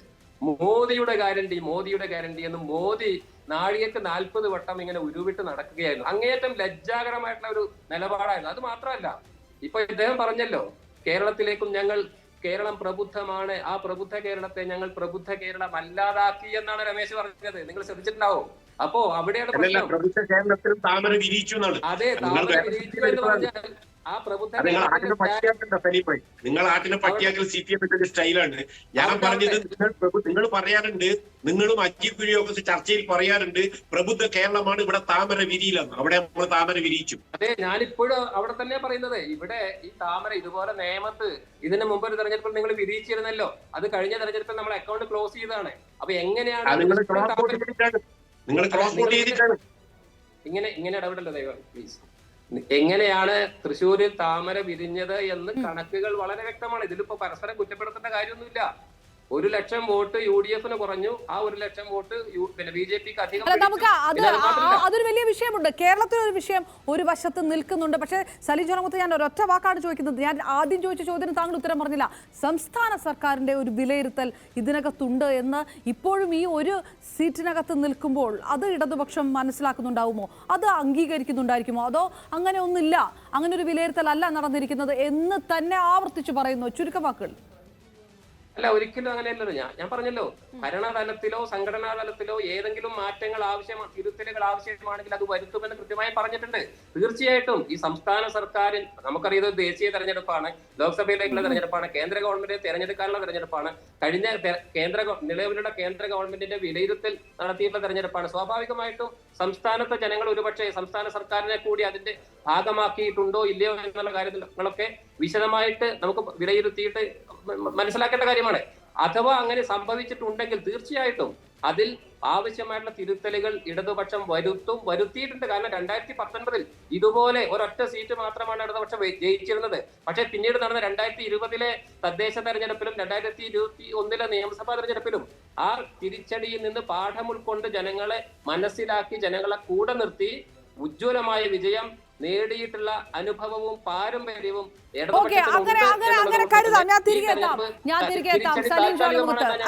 ഞാൻ കേരളത്തിലെ ആ ഒരു ഡീറ്റെയിലിംഗിലേക്ക് ഞാൻ കുറച്ചും കൂടെ വിശദമായിട്ട് വരാം. ആസാദ് ജയൻ നമുക്കൊപ്പം ചേരുന്നു, കാനഡയിൽ ഉള്ള രാഷ്ട്രീയ നിരീക്ഷകൻ കൂടി. ഗൾഫിൽ നിന്നുള്ള നിരീക്ഷകരുടെ, രാഷ്ട്രീയ പ്രവർത്തകരുടെ ഒക്കെ പ്രതികരണം വളരെ സ്പോണ്ടേനിയസ് ആയിട്ട് ഉള്ള ഒരു വിഷയമാണ്. പക്ഷേ അത് അമേരിക്കയിലാണെങ്കിൽ കാനഡയിലൊക്കെ ആണെങ്കിൽ ഇനി ഉണ്ടാകാൻ പോകുന്ന സർക്കാർ ആരായിരിക്കും, വിദേശ നയം അത് ഏത് തരത്തിലായിരിക്കും, അത് മൈഗ്രൻസിനെ ഏത് തരത്തിലായിരിക്കും സ്വാധീനിക്കുക, ഇതെല്ലാം ഉറ്റുനോക്കുന്ന സാഹചര്യമുണ്ട്. കാനഡയെ സംബന്ധിച്ചിടത്തോളം അങ്ങനെ ശക്തമായൊരു ഇന്ത്യൻ സമൂഹം, മലയാളി സമൂഹം ഒക്കെ ഉള്ള ഒരു സാഹചര്യത്തിൽ ഈ വരുന്ന മാറ്റം, കോൺഗ്രസ് ഇങ്ങനെ തിരിച്ചു വരുന്ന ഒരു മാറ്റം, ഇന്ത്യ മുന്നണി ശക്തമാകുന്ന ഒരു മാറ്റം, BJPക്ക് ശക്തി കുറയുന്ന ഒരു ഘട്ടം, സർക്കാർ രൂപീകരണമാണെങ്കിൽ ഏത് തരത്തിലാകുമെന്ന് അടുത്ത 24 മണിക്കൂർ കൊണ്ട് മാത്രം വ്യക്തമാകുന്ന ഒരു സാഹചര്യം, അത് എങ്ങനെയാണ് കാനഡയിലെ ഇന്ത്യൻ മലയാളി സമൂഹം വിലയിരുത്തുക? ഇത് കാനഡയിൽ നിന്ന് മാത്രമല്ല, അതായത് വിദേശത്തുള്ള എല്ലാ സമൂഹങ്ങളും ഉറ്റുനോക്കുന്ന ഒരു കാര്യമാണ്. എപ്പോഴും എല്ലാ രാജ്യത്തും ഒരു സുസ്ഥിരമായിട്ടുള്ള ഒരു ജനാധിപത്യ സംവിധാനം ഉണ്ടെങ്കിൽ അതാണ് ഒരു രാജ്യത്തിന് ഏറ്റവും കൂടുതൽ ഗുണം ചെയ്യുക. കാരണം സുസ്ഥിരമല്ലാത്ത ഒരു ഗവൺമെന്റ് ആണ് ഒരു രാജ്യം ഭരിക്കുന്നതെങ്കിൽ മറ്റുള്ള രാജ്യങ്ങളോട് നമ്മൾ ഇടപെടുമ്പോൾ അതിനനുസരിച്ചുള്ള നമ്മുടെ ശക്തി കുറയും. അതായത് നമ്മളൊരു കാര്യം, സ്ട്രോങ് ആയിട്ടൊരു കാര്യം ഒരു ഗവൺമെന്റിന് പറയണമെങ്കിൽ സുസ്ഥിരമായിട്ടുള്ള ഒരു ഗവൺമെന്റ് അവിടെ ഉണ്ടാവണം. ഇതിനു മുമ്പുള്ള 2 ഗവൺമെന്റും അത്തരത്തിലുള്ള ഒരു ഗവൺമെന്റ് ആയിരുന്നു. കഴിഞ്ഞ ദിവസം നമ്മുടെ കാനഡയുടെ പ്രതിപക്ഷ നേതാവ് ഇതിനെക്കുറിച്ചൊരു ചോദ്യം ചോദിച്ചപ്പോൾ ഒരു പത്രസമ്മേളനത്തിൽ അദ്ദേഹം പറഞ്ഞത്, ഇന്ത്യയിൽ ഇപ്പൊ ഏത് ഗവൺമെന്റ് വരുന്നു എന്നുള്ളതല്ല, ഏത് ഗവൺമെന്റ് വന്നാലും, അതിപ്പോ മോദി സർക്കാർ ആയാലും അതുപോലെ തന്നെ ഇന്ത്യ മുന്നണി നേതൃത്വം നൽകുന്ന സർക്കാർ ആയാലും, ഏത് സർക്കാർ വന്നു കഴിഞ്ഞാലും കാനഡയുടെ നയങ്ങള് ഇന്ത്യയോടുള്ള നയങ്ങളിൽ മാറ്റമൊന്നും ഉണ്ടാവില്ല എന്നുള്ള കാര്യമാണ് പറയുന്നത്. ഇതിൽ നിന്ന് മനസ്സിലാക്കുന്നത് എന്താണെന്ന് വെച്ച് കഴിഞ്ഞാൽ ഗവൺമെന്റ് അത് മോദി എന്നുള്ളതല്ല, അല്ലെങ്കിൽ രാഹുൽ ഗാന്ധി എന്നുള്ളതല്ല, ഇന്ത്യ എന്ന രാജ്യത്തെയാണ് മറ്റുള്ള രാജ്യങ്ങൾ കാണുന്നത്. അതിവിടെ ഭരിക്കുന്ന ഗവൺമെന്റ് സുസ്ഥിരമാണെങ്കിൽ, ഒരു ശക്തനായ ഒരു ഭരണാധികാരി ഉണ്ടെങ്കിൽ അതിനെ ലോകരാജ്യങ്ങൾ നോക്കിക്കാണുക എന്ന് പറഞ്ഞു കഴിഞ്ഞാൽ അതിനെ വളരെ ഒരു ആർജവമുള്ള ഒരു രാജ്യം, അല്ലെങ്കിൽ ഒരു കാര്യം പറഞ്ഞാൽ ചെയ്യുന്ന ഒരു രാജ്യം, അല്ലെങ്കിൽ ഒരു എക്സ്പോർട്ട് ഇമ്പോർട്ട് കാര്യങ്ങളിലൊക്കെ വിദേശ രാജ്യങ്ങൾ കാണുന്നത് നമ്മുടെ ഒരു രാജ്യം എത്തരത്തിൽ നമ്മൾ പ്രതിദാനം ചെയ്യുന്നോ അത്തരത്തിലായിരിക്കും അവർക്ക് തിരിച്ചും ഇങ്ങോട്ട് നമ്മുടെ രാജ്യത്തിന് തരുന്ന ഒരു വില എന്ന് പറയുന്നത്. കാനഡയിൽ ധാരാളം മലയാളികളുണ്ട്, ഇന്ത്യക്കാരുണ്ട്, ഒരുപാട് പല പല സ്റ്റേറ്റിൽ നിന്നുള്ള ആളുകളുണ്ട്. അതുകൊണ്ട് തന്നെ ഇന്ത്യയും കാനഡയും തമ്മിലൊരു ബന്ധം വളരെ ഊഷ്മളമായിട്ട് മുന്നോട്ട് കൊണ്ടുപോകാനായിരുന്നു ഇതുവരെ ശ്രമിച്ചുകൊണ്ടിരുന്നത്. എന്നാൽ കഴിഞ്ഞ കുറച്ചു കാലങ്ങളായിട്ട് അങ്ങനെയല്ല കാനഡയിൽ സംഭവിക്കുന്നത്. ഖലിസ്ഥാൻ പ്രശ്നങ്ങളും ഒക്കെ നിലനിൽക്കുന്ന ഒരു സാഹചര്യം ഉണ്ട്. അതിനോടൊക്കെ ഇന്ത്യയുടെ നിലപാട് എന്താണെന്ന് നമുക്കറിയാം, അതുപോലെ തന്നെ കാനഡ അതിനോട് എടുക്കുന്ന നിലപാട് എന്താണെന്ന് നമുക്കറിയാം. ഇന്ത്യ പോലുള്ള ഒരു രാജ്യം അവരുടെ, അതായത് കാനഡയുടെ മണ്ണിൽ വന്ന അവരുടെ സിറ്റിസൺസിനെ കൊലപ്പെടുത്തുന്നു എന്നുള്ള ആരോപണങ്ങൾ വരെ പ്രധാനമന്ത്രി ഉന്നയിക്കുന്ന ഒരു സാഹചര്യം ഉണ്ടായി. അത്തരം കാര്യങ്ങളൊക്കെ ഉണ്ടാകുമ്പോൾ ഇതിനോട് വളരെ ഡിപ്ലോമാറ്റിക് തലത്തിൽ പല ആളുകളും പ്രതികരിക്കാറില്ല. എന്നാൽ കഴിഞ്ഞ ദിവസം ഇന്ത്യയുടെ അംബാസഡർ അവിടെ പറഞ്ഞത് ഇന്ത്യയുടെ രാഷ്ട്രീയ കാര്യങ്ങൾ നോക്കാൻ ഇന്ത്യക്കാർക്ക് അറിയാം. അത്തരത്തിൽ എന്തെങ്കിലും കാര്യങ്ങളിൽ ഇവിടെ ഉള്ള അതായത് കാനഡയിലുള്ള സിറ്റിസൺസിന് ഇടപെടണമെന്നുണ്ടെങ്കിൽ തിരിച്ച് ഇന്ത്യയിൽ പോയി അവിടുത്തെ ജനാധിപത്യ പ്രക്രിയയിൽ പങ്കാളികളായിട്ട് വേണം ഇത്തരത്തിൽ കാര്യങ്ങൾ ഇടപെടാൻ എന്നുള്ളതാണ്. ഇത്തരം കാര്യങ്ങളൊക്കെ പറയുമ്പോൾ സ്ട്രോങ് ആയിട്ടൊരു സപ്പോർട്ട് ഗവൺമെന്റിന്റെ ഭാഗത്തു നിന്നില്ലെങ്കിൽ ഇത്തരം ബ്യൂറോക്രാറ്റ്സ് അവിടെ ഒരിക്കലും പറയാനുള്ള ഒരു സാഹചര്യം ഉണ്ടാവില്ല. അതുകൊണ്ട് തന്നെ ഒരു സ്ട്രോങ് ആയിട്ടുള്ള ഗവൺമെന്റ് ഉണ്ടെങ്കിൽ മാത്രമേ ഇത്തരം ഡിപ്ലോമാറ്റ്സിനും അവിടെ സ്ട്രോങ് ആയിട്ടുള്ള ഒരു ഡിസിഷൻസ് ഏത് രാജ്യത്താണെങ്കിലും എടുക്കാൻ സാധിക്കുകയുള്ളൂ. Right, okay. ദേശീയ രാഷ്ട്രീയത്തിൽ ഞാൻ താങ്കളിലേക്ക് തിരികെ എത്താം. ദേശീയ രാഷ്ട്രീയത്തിലെ ഈ രാഷ്ട്രീയ മാറ്റം ഏത് തരത്തിലാണ് ഉറ്റുനോക്കുന്നത് പ്രവാസി മലയാളികൾ എന്ന് പോകുമ്പോൾ പ്രധാനമായിട്ടും ഇനി ആ ഫോക്കസ് വരുന്നത് കേരളത്തിലേക്ക് തന്നെ. കേരളത്തിൽ BJP നേടിയ ആ ചരിത്ര ഒരു നേട്ടമുണ്ട്. അത് ഇടത് വലത് മുന്നണികളെ ഏത് തരത്തിലാണ് പ്രതിരോധത്തിലാക്കിയിരിക്കുന്നത് എന്നൊരു വലിയ വിഷയം. അത് പ്രവാസ ലോകം എങ്ങനെ കാണുന്നു എന്നുള്ളത്. സജിമോൻ ആന്റണി, നമ്മളീ പറയുമ്പോൾ ദക്ഷിണേന്ത്യയിലേക്ക് ഉറ്റുനോക്കുന്ന BJP, കേരളത്തിൽ ആ തരത്തിൽ പ്രചാരണം നടത്തിയ BJP സ്വാഭാവികമായിട്ടും തൃശ്ശൂരിൽ സീറ്റ് നേടും. അത് ഒരു വലിയ വിഭാഗം പ്രതീക്ഷിച്ചതുമാണ്. പക്ഷേ ആ സമയത്ത് വിമർശന വിധേയമാകുന്നുണ്ട് ഇടത് വലതു മുന്നണികൾ ഒരേ സമയത്ത്. ഇതൊരു വ്യക്തിപ്രഭാവം മാത്രമാണ്, അതല്ലാതെ ഒരു പാർട്ടിയുടെ ഗ്രോത്ത് അല്ല എന്ന രീതിയിലുള്ള പ്രസ്താവനകൾ നേതാക്കന്മാരുടെ ഭാഗത്ത് നിന്ന് വരുന്നു. ആ തരത്തിൽ വിലയിരുത്തുന്നുണ്ടോ? ഇതൊരു ചരിത്രം തുടങ്ങലാണോ? അതങ്ങനെയാണെങ്കിൽ അത് ബാധിക്കാൻ പോകുന്നത് ഇടത് വലതു മുന്നണികളാണ്. ആ തരത്തിൽ കാണുന്നുണ്ടോ? സുരേഷ് ഗോപിയാണ്, അദ്ദേഹം വർഷങ്ങളായി തൃശ്ശൂർ പ്രവർത്തന മണ്ഡലമായി കേന്ദ്രീകരിച്ച് നിൽക്കുന്ന ഒരാൾ കൂടിയാണ്. ഇതൊരു വ്യക്തി പ്രഭാവത്തിലേക്ക് ചുരുക്കുന്നുണ്ടോ? അതൊരു പാർട്ടിയുടെ സ്വാധീനമായി കണക്കാക്കപ്പെടുന്നുണ്ടോ? തീർച്ചയായും ഒരു നല്ല ചോദ്യമാണ്. അതിലേക്ക് പോകുന്നതിന് മുമ്പ് രണ്ട് വേർഡ് എന്റെ സഹപാനലിസ്റ്റ് പറഞ്ഞ ശ്രീ രമേശും അതുപോലെ അഡ്വക്കേറ്റ് സലീമിൻ പറഞ്ഞതിനോട് ഒന്നൊരു കമന്റ് പറഞ്ഞോട്ടെ. രമേശ് വളരെ ലാഘവത്തോടെയാണ് പറഞ്ഞത് BJPക്ക് ഒന്നും പോയിട്ടില്ല, അല്ലെങ്കിൽ വളരെ കുറച്ച് മാത്രമേ പോയുള്ളൂ എന്ന് പറയുന്നു. അതിനകത്ത് ഫാക്ച്വൽ ഇച്ചിരി ഇററുണ്ട്. കാരണം UP-യിൽ ഒരു 40 വോട്ട് പോയി, അതോടൊപ്പം തന്നെ 40 സീറ്റ് പോയി. മഹാരാഷ്ട്രയിൽ സിഗ്നിഫിക്കന്റ്ലി ലോസ് വന്നു. അതോടൊപ്പം തന്നെ തമിഴ്നാട്ടിൽ വൈപ്പൗട്ടായി എന്ന് പറയാൻ പറ്റും. അങ്ങനെയുള്ള ചില സിഗ്നിഫിക്കന്റ് ലോസുകൾ സിഗ്നിഫിക്കന്റ് ഏരിയ വന്നൊരു ഫാക്ട് ആണ്. എന്നാൽ പ്രൈം മിനിസ്റ്റർ മോദിയും NDA ഗവൺമെന്റ് ജയിച്ചു എന്നുള്ള കാര്യത്തിൽ ഒരു സംശയവുമില്ല. അതും അഡ്വക്കേറ്റ് സലീം പറഞ്ഞ കാര്യവും ഒരു ചെറിയ വിയോജിപ്പ് ഇതാണ്. LDF ഗവൺമെന്റ് ഈ NDA ഗവൺമെന്റുമായിട്ടൊരു സിമിലാരിറ്റി ഉണ്ട്. കാരണം ഈ രണ്ട് ഗവൺമെന്റും 2 ടേം കംപ്ലീറ്റ് ആയ വ്യക്തികളാണ്. അതായത് കേരള ഗവൺമെന്റ് LDF കഴിഞ്ഞ 2 ടേമിൽ ഇവിടെ ഉണ്ട്, കേരളത്തിലുണ്ട്. അതുകൊണ്ട് തന്നെ NDA ഗവൺമെന്റ് സെൻട്രലിലും ഉണ്ട്. അപ്പൊ അതുകൊണ്ട് തന്നെ ആ ഒരു ആന്റി ഇൻഡിപെൻഡൻസിയുടെ ഒരു ഫാക്ടേഴ്സ് ഈ രണ്ടിനകത്തും വരാം.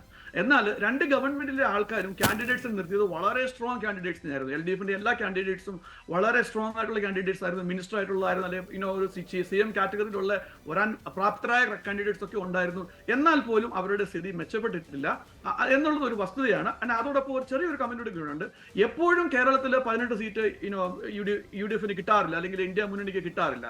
സാധാരണഗതിയിൽ ഒരു 12-13 അങ്ങനെയൊക്കെ ആയിരുന്നു. 7, 6, 8 ഒക്കെ LDF-നും കിട്ടാറുണ്ടായിരുന്നു. അതിലൊരു വലിയ വ്യത്യാസം വന്നത് രാഹുൽ ഗാന്ധി വയനാട്ടിലേക്ക് വന്നതിന് ശേഷമാണ് ഇത്രയും സിഗ്നിഫിക്കന്റ് ആയിട്ട് 19-1 അല്ലെങ്കിൽ 18-1 അങ്ങനെയൊക്കെ കാണാൻ തുടങ്ങിയത്. അപ്പം രണ്ടുപേരുടെയും ലോസ് സിഗ്നിഫിക്കന്റ് ആണ് എന്നുള്ളൊരു കമന്റ് മാത്രം ഞാൻ പറയുന്നു.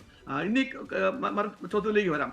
കേരളത്തിന് താമര വിരിയുമോ ഇല്ലയോ എന്നുള്ളത് ഒരു $1 ബില്യൺ ക്വസ്റ്റൻ ആയിരുന്നു. കഴിഞ്ഞ കുറേ വർഷങ്ങളായിട്ട് കഴിഞ്ഞ കുറേ ദശകങ്ങളായിട്ട് BJP-യുടെ പ്രവർത്തകർ വളരെ വളരെ സ്ട്രോങ് ആയിട്ട് പ്രവർത്തിക്കുന്നുണ്ടായിരുന്നു. സെൻട്രൽ ഗവൺമെന്റിന്റെ ഭാഗത്ത് നിന്ന് അൺഇക്വൽ സപ്പോർട്ട് ഉണ്ടായിരുന്നു, ലിമിറ്റഡ് സപ്പോർട്ട് ഉണ്ടായിരുന്നു. ഫൈനാൻസ് ആണെങ്കിലും അവരുടെ സ്റ്റാർ പ്രചാരകരാണെങ്കിലും പ്രൈം മിനിസ്റ്റർ മോദി തന്നെ 3-4 തവണ അവിടെ പേഴ്സണലി വന്ന് ക്യാമ്പയിൻ ചെയ്തു. തൃശ്ശൂർ തന്നെ 2-3 തവണ വന്നു. അപ്പൊ അങ്ങനെയുള്ള ഒരു ഹൈ പ്രൊഫൈൽ ക്യാമ്പയിൻ ആയിരുന്നു BJP നയിച്ചിരുന്നത്. എന്നാൽ അതുമായിട്ട് കമ്പയർ ചെയ്യുവാണെങ്കിൽ റിസൾട്ട് ഒന്ന് കിട്ടുന്നത് ഇത് വലിയൊരു നേട്ടമാണോ എന്ന് ചോദിച്ചു കഴിഞ്ഞാൽ ഞാനത് പറയത്തില്ല. എന്നാൽ നമ്മൾക്ക് ഒന്ന് എവിടെയെങ്കിലും ഒരു തുടക്കമായി 0 ഇതുവരെ ആ 0-ൽ നിന്ന് 1 ആയി എന്നുള്ളത് ഒരു സിഗ്നിഫിക്കന്റ് ആയിട്ട് കാണാൻ പറ്റും. അത് ഒരു പരിധി വരെ സുരേഷ് ഗോപിയുടെ ഒരു വ്യക്തിപ്രഭാവം കൂടെ ഉണ്ടെന്നാണ് ഞങ്ങൾ ഇവിടുന്ന് NRI സ്റ്റഡി നോക്കി കാണുമ്പം പാർട്ടിയുടെ ഒരു ഇതായിട്ടല്ലാതെ പറയുവാണെങ്കിൽ, ഇൻഡിപെൻഡന്റ് ആയിട്ട് പറയുവാണെങ്കിൽ തോന്നുന്നത്. അതിലൊരു കാര്യം ഞങ്ങൾക്ക് കാണാൻ പറ്റുന്നത്, കഴിഞ്ഞ 5 വർഷമായിട്ട് സുരേഷ് ഗോപി തോറ്റിട്ടും 2 തവണ തോറ്റിട്ടും തുടർച്ചയായിട്ട് അദ്ദേഹം മണ്ഡലവുമായിട്ട് ബന്ധപ്പെട്ട് മണ്ഡലത്തിൽ ഒരു പ്രതിച്ഛായ വളർത്താനായിട്ടും അദ്ദേഹത്തെ ജയിപ്പിക്കുവാണെങ്കിൽ സെൻട്രൽ ഗവൺമെന്റ് ഫൈനാൻസും അസിസ്റ്റൻസും ഡെവലപ്മെന്റും കൊണ്ടുവരുമെന്നും അദ്ദേഹം ജയിച്ചുവാണെങ്കിൽ മന്ത്രിയാകാനുള്ള പോസിബിലിറ്റി ഉണ്ടെന്നും അങ്ങനെ ഒരു അല്ല സജിമോൻ ആന്റണി, അങ്ങനെ ഞാനൊന്ന് ഇടപെട്ടെ. നമുക്ക് ആ തരത്തിൽ അത് ഇടത് വലത് മുന്നണികൾ പറയുന്ന ഒരു വിഷയമാണ്. അതാണ് ഞാൻ എടുത്തു ചോദിച്ചത്. അപ്പോഴും തിരുവനന്തപുരത്ത് നടത്തിയ ആ ശക്തമായിട്ടുള്ള ഒരു ഫൈറ്റ്, ആറ്റിങ്ങലിൽ കൂടിയ വോട്ട് ഷെയർ, ആലപ്പുഴയിൽ വർദ്ധിപ്പിച്ച വോട്ട് വിഹിതം, അങ്ങനെ ഒരു പാർട്ടി ഒരു വശത്ത് വളർന്നു വരുന്നുണ്ട്, BJP കണക്ക് കൂട്ടുന്നത് പോലെ കേരളത്തിൽ വേര് പിടിച്ച് വരുന്നുണ്ട് എന്നുള്ളൊരു വിഷയം അതിനകത്ത് കാണാണ്ട് പോകുന്നുണ്ടോ? തീർച്ചയായിട്ടും ഉണ്ട്. പാർട്ടി വളരുന്നുണ്ടെന്ന് വെച്ചാൽ ഒരു കാലത്ത് 5% ഉണ്ടെങ്കിൽ ഇപ്പോൾ അത് 10%, 14% വളരുന്നുണ്ട്. തീർച്ചയായിട്ടും വളരുന്നുണ്ട്. അതുകൊണ്ട് തന്നെ അതിന്റെ ഒരു ഉദാഹരണമാണ് തിരുവനന്തപുരത്ത് നമ്മൾ കണ്ടത്. വിശ്വപുരുഷനായ ശശി തരൂർ ജയിക്കും, എന്നാൽ അതുപോലെ തന്നെ ഈക്വലി കാലിബർ ഉള്ള ചന്ദ്രശേഖരനെ അവിടെ നിർത്തിയപ്പോൾ തന്നെ സെൻട്രൽ മിനിസ്റ്ററായിട്ട് നിർത്തിയപ്പോൾ തന്നെ അറിയാമായിരുന്നു ഇതൊരു കട്ടയ്ക്കുള്ള ഒരു ഒരു ഫൈറ്റ് ആയിരിക്കും എന്നുള്ളത്. അതോടൊപ്പം ഇതും പറയേണ്ടിയിരിക്കുന്നു, ഈ ഒരു സീസൺഡ് പൊളിറ്റീഷ്യൻ അല്ലാത്ത ആരെങ്കിലും ഒക്കെ എവിടെ വന്നിട്ടുണ്ടെങ്കിൽ എപ്പോഴും ആ ഒരു ചലഞ്ചാണത്. അവർ എന്തുമാത്രം കാലിബർ ഉണ്ടെങ്കിലും, എന്തുമാത്രം കേപ്പബിൾ ആണെങ്കിലും, എന്തുമാത്രം എഫിഷ്യന്റ് ആണെങ്കിലും, പബ്ലിക് അതിനെ എന്തുമാത്രം നല്ലതായിട്ട് കാണുമെങ്കിലും വോട്ടിംഗ് ബൂത്തിൽ ചെല്ലുമ്പോൾ ചിലപ്പോഴൊക്കെ മലയാളികൾ അല്ലെങ്കിൽ ഇന്ത്യക്കാർ, പ്രത്യേകിച്ച് മലയാളികൾ അല്ലെങ്കിൽ സൗത്തിലുള്ള ആൾക്കാർ ചിഹ്നത്തിലേക്ക് പോയി കുത്തുന്ന ഒരു സംഭവം കാണുന്നുണ്ട്. അപ്പൊ അത് അവരുടെ ആ ഒരു കാൻഡിഡേറ്റ്സിന്റെ വ്യക്തിപ്രഭാവത്തിൽ ഉപരിയായിട്ട് പാർട്ടിയെ ചില സമയത്ത് അന്ധമായിട്ട് വിശ്വസിക്കുന്നതിന്റെ ഒരു പ്രകടനവും കൂടി ആണെന്ന് നമുക്ക് പറയാം. എന്നാൽ തിരുവനന്തപുരത്ത് ഇത് ഫാക്ട് ആണ്. ശശി തരൂരിനെ നമ്മൾ വിശ്വപുരുഷനായിട്ട് വിശേഷിപ്പിക്കുന്നതോടൊപ്പം തന്നെ നമുക്ക് പറയാതിരിക്കാൻ പറ്റത്തില്ല. സെൻട്രൽ മിനിസ്റ്റർ ആയിരുന്ന BJP-യുടെ കാൻഡിഡേറ്റും തുല്യനായിട്ടുള്ള ഇതായിരുന്നു. അതുപോലെ തന്നെ LDF-ന്റെ പന്ന്യൻ രവീന്ദ്രനെ പറ്റി നമുക്ക് ആർക്കും മോശം പറയാൻ പറ്റത്തില്ല. 3 നല്ല ഒരു സ്ട്രോങ് ആയിട്ടുള്ള കാൻഡിഡേറ്റ് ആയിരുന്നു. The moral of the story is that BJP slowly gain ചെയ്യുന്നുണ്ടോ എന്നതിന്റെ ആൻസർ യെസ് ആണ്. അതിന് ഇടതും വലതും LDF-ഉം UDF-ഉം 2 പേര് വ്യാഖ്യാനിക്കും. LDF എപ്പോഴും പറയും UDF വോട്ട് അങ്ങോട്ട് മറച്ചു കൊടുക്കുന്നതാണെന്ന് പറയും, LDF പറയും. UDF അതുപോലെ തിരിച്ചു പറയും. LDF അവരുടെ സർക്കാരിനെ പിടിക്കാതിരിക്കാൻ വേണ്ടി അവര് അറിഞ്ഞുകൊണ്ടിട്ട് അവരുടെ വോട്ട് ഇങ്ങോട്ട് മറിക്കുന്നതാണെന്ന് ഇവർ 2 പേരും പറയും. എന്താണ് വസ്തുത എന്നുള്ളത് നമ്മൾ പിന്നെയും ഇൻവെസ്റ്റിഗേറ്റ് ചെയ്യേണ്ടിയിരിക്കുന്നത്.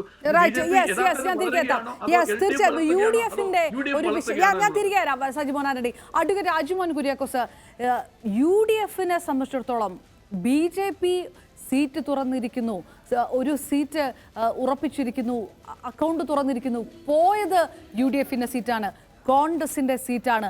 അത് ഈ കോൺഗ്രസിന്റെ സീറ്റ് പോയതിന് ഉത്തരം കോൺഗ്രസ് പറയണം. ഏത് തരത്തിലാണ് ഈ വോട്ട് ചോർന്നത് എന്ന് ഇടതുപക്ഷം ഒരു വശത്ത് പറയുമ്പോൾ കെ മുരളീധരൻ പറയുന്നു കോൺഗ്രസ് നേതാക്കൾക്കെതിരെ വിമർശനമാണ്, മത്സര രംഗത്തില്ല താനെന്ന് കെ മുരളീധരൻ പറയുന്നു. ഇനി ബാക്കിയുള്ള പ്രതികരണങ്ങളൊക്കെ വരാനിരിക്കുന്നുള്ളൂ. വരും മണിക്കൂറുകൾ ഏത് തരത്തിലാമെന്നുള്ളത്. UDF വേവ് ഉണ്ട് എന്ന് പറയുക, ഇന്ത്യ മുന്നണിക്ക് ഈ രീതിയിലുള്ള മുന്നേറ്റം ദേശീയ തലത്തിലുണ്ടാകുക, അപ്പോഴും ഈ ഒരു സീറ്റ് നിങ്ങളെ വേട്ടയാടും. കോൺഗ്രസിന് ഇതിനൊക്കെ ഉത്തരം പറയേണ്ടതായിട്ട് വരും. കണക്കുകൾ എടുത്തു പറയുകയാണ്, 10,000-ലധികം വോട്ട് കൂടി എന്ന് ഇടതു മുന്നണി പറയുന്ന ഒരു സാഹചര്യമുണ്ട്. എങ്ങനെ കെ മുരളീധരനെ പോലെ ഒരാള് ഏത് തരത്തിൽ അവിടെ തോറ്റു, അതെങ്ങനെ BJP-ക്ക് അക്കൗണ്ട് തുറക്കാൻ ഇടയാക്കി എന്നുള്ള ചോദ്യമൊക്കെ ഉണ്ട്. ഈ വലിയ വിജയത്തിനിടയിൽ കോൺഗ്രസിന് മുന്നിൽ ഈ ക്വസ്റ്റ്യൻ കിടപ്പുണ്ട്. ജിമോൻ കുര്യാക്കോസ്, ഈ തൃശ്ശൂരിലെ പരാജയത്തെ സംബന്ധിച്ച് നമുക്ക് വിലയിരുത്തുകയാണെങ്കിൽ അതിന് മുമ്പ് നമുക്ക് കുറച്ച് കാര്യങ്ങൾ കൂടി മനസ്സിലാക്കേണ്ടതായിട്ടുണ്ട്. അതായത് കേരളത്തില് കഴിഞ്ഞ തെരഞ്ഞെടുപ്പിൽ ഉണ്ടായിട്ടുള്ളത് ഒരു രാഹുൽ ഗാന്ധി തരംഗമാണ് എന്നുള്ളതാണ് ഇടതുപക്ഷം പറഞ്ഞു വന്നിരുന്നത്. അപ്പൊ അതിൽ നിന്ന് നമുക്ക് മനസ്സിലാക്കേണ്ടത് ഈ വർഷം 9 സീറ്റുകളിൽ 1,00,000-ലധികം വോട്ടുകളിലാണ് UDF മുന്നണി വിജയിച്ചിട്ടുള്ളത്. അപ്പൊ ഈ വർഷം രാഹുൽ തരംഗം ഉണ്ടായിരുന്നില്ല എന്നുള്ളത് വ്യക്തമാണ്. അപ്പോ കേരളത്തെ സംബന്ധിച്ച് കേരളത്തിൽ ഒരു കോൺഗ്രസ് തരംഗമാണ് ഉണ്ടായിരുന്നത് എന്നുള്ളത് വളരെ വ്യക്തമാണ്. പിന്നെ ശ്രീ കെ മുരളീധരനെ സംബന്ധിച്ചിട്ട് അദ്ദേഹം വളരെ ലേറ്റ് ആയിട്ടാണ് അദ്ദേഹം ഈ തിരഞ്ഞെടുപ്പ് പ്രചരണ രംഗത്തേക്ക് വന്നത്. അതൊന്ന്. 2, അദ്ദേഹത്തിന് അവിടെ വരുന്ന സമയത്ത് അദ്ദേഹത്തിന്റെ അതിനു മുമ്പ് തന്നെ 2 വട്ടം 3 വട്ടം പ്രചരണം കഴിഞ്ഞിട്ടുള്ളതാണ് ഇടതുപക്ഷവും അതുപോലെ തന്നെ BJPയും. അപ്പോൾ ഇവിടെ അതിനുശേഷം വന്നിട്ടുള്ള ചില വാർത്തകൾ നമ്മൾ ശ്രദ്ധിക്കുകയാണെങ്കിൽ ശ്രീ പ്രകാശ് ജാവ്ദേക്കർ എന്താണ് EP ജയരാജനുമായി സംസാരിച്ചത് എന്നുള്ളത് നമ്മൾ ഒന്ന് മനസ്സിലാക്കേണ്ടത്. അപ്പോൾ അതിൽ നിന്ന് അദ്ദേഹം തന്നെ പറയുന്നുണ്ടല്ലോ, ഇവിടെ BJPയുടെ വോട്ടുകൾ ഇടതുപക്ഷത്തിന്റെ വോട്ടുകൾ ശ്രീ സുരേഷ് ഗോപിക്ക് മറച്ചു കൊടുക്കാനുള്ള ശ്രമം നടന്നിട്ടുണ്ട് എന്നുള്ളത് അദ്ദേഹം ആദ്യമേ തന്നെ പറഞ്ഞിട്ടുണ്ട്. ശ്രീ മുരളീധരൻ ആദ്യമേ തന്നെ പറഞ്ഞിട്ടുണ്ട്. അപ്പൊ ഇവിടെ പിന്നെ 10,000 വോട്ടിന്റെ വ്യത്യാസമാണ് എന്നാണ് ഇപ്പൊ പറയുന്നത്. 10,000 വോട്ടിന്റെ വ്യത്യാസം അല്ലല്ലോ ഉള്ളത്. ശ്രീ സുനിൽ കുമാറിനെ സംബന്ധിച്ച് അദ്ദേഹം അവിടെ ജനകീയനാണ്, അവിടെ കാലങ്ങളായിട്ട് പ്രവർത്തിക്കുന്ന ആളാണ്. അതുപോലെ തന്നെ അദ്ദേഹം അവിടുത്തെ MLA ആയിരുന്നു, മന്ത്രിയായിരുന്നു. ആ വ്യക്തിയെ സംബന്ധിച്ച് ശ്രീ മുരളീധരൻ എന്താണ് പറഞ്ഞത്? അദ്ദേഹം ജയിക്കുകയാണെങ്കിൽ എനിക്ക് സന്തോഷമേ ഉള്ളൂ എന്നാണ് പറഞ്ഞത്. അപ്പൊ അദ്ദേഹം ജയിക്കാതിരിക്കുന്നതിന് വേണ്ടിയിട്ടുള്ള ശ്രമങ്ങൾ അവിടെ നടന്നിട്ടുണ്ട് എന്നുള്ളതാണ് സത്യം. അപ്പൊ അതൊരു വിഷയം. തൃശ്ശൂരിലെ സുരേഷ് ഗോപിയുടെ വിജയത്തെ കുറിച്ച് നമുക്ക് ഈ ആന്റി ഇൻകംബൻസിനെ കുറിച്ച് പറയുന്ന പോലെ തന്നെ ഒരു സഹതാപ വേവ് അവിടെ ഉണ്ടായിട്ടുണ്ടെന്നുള്ളത് സത്യമാണ്. കാരണം ഒരു ലോക്സഭാ തെരഞ്ഞെടുപ്പിലും ഒരു നിയമസഭാ തെരഞ്ഞെടുപ്പിലും കപ്പിനും ചുണ്ടിനും ഇടയിൽ അദ്ദേഹത്തിന് സ്ഥാനം നഷ്ടപ്പെട്ടു പോയിട്ടുള്ളതാണ്. വീണ്ടും അദ്ദേഹം മത്സരിക്കുകയാണ്. നരേന്ദ്രമോദി 2 പ്രാവശ്യം അദ്ദേഹത്തിന് വേണ്ടി പ്രചരണത്തിന് വേണ്ടി വരുന്നു. നരേന്ദ്രമോദി അദ്ദേഹത്തിന് ഗ്യാരണ്ടി കൊടുക്കുന്നു, കേന്ദ്രമന്ത്രിയാക്കുമെന്ന് പറയുന്നു. ഒപ്പം തന്നെ അദ്ദേഹത്തിന്റെ മകളുടെ കല്യാണത്തിന് ഗുരുവായൂരിൽ വന്ന് പങ്കെടുക്കുന്നു, അമിത്ഷാ വന്ന് പങ്കെടുക്കുന്നു. അങ്ങനെ ഇത് ഈ സുരേഷ് ഗോപി എന്ന് പറഞ്ഞ വ്യക്തിയെ ബൂസ്റ്റ് ചെയ്യുകയാണ് ഉണ്ടായിട്ടുള്ളത്. അതുപോലെ തന്നെ അദ്ദേഹം ഈ കരുവന്നൂര് ബാങ്കിന്റെ വിഷയത്തിനകത്ത് അദ്ദേഹം പക്ഷേ അജയ്, അത് നിങ്ങൾ ഈ തൃശ്ശൂർ ആ തരത്തിൽ പറയുമ്പോഴും ഇങ്ങ് തിരുവനന്തപുരം നിൽക്കുന്നുണ്ട്. അതാണ് ഒരുപക്ഷെ തൃശ്ശൂരിനേക്കാളും ഉത്തരം പറയേണ്ടി വരുന്ന വിഷയം തിരുവനന്തപുരമാണ്. അത് പോയിരുന്നെങ്കിൽ രാഷ്ട്രീയ തലസ്ഥാനത്ത് 1 സീറ്റ് കൂടി പോകുമായിരുന്നു UDF. ഇല്ല മാഡം, അതായത് തിരുവനന്തപുരത്തെ സംബന്ധിച്ചിട്ട് തിരുവനന്തപുരത്ത് കഴിഞ്ഞ തെരഞ്ഞെടുപ്പിൽ നിങ്ങൾക്ക് കാണാമായിരുന്നു, അതിന് മുന്നത്തെ തെരഞ്ഞെടുപ്പിൽ നിങ്ങൾക്ക് കാണാമായിരുന്നു.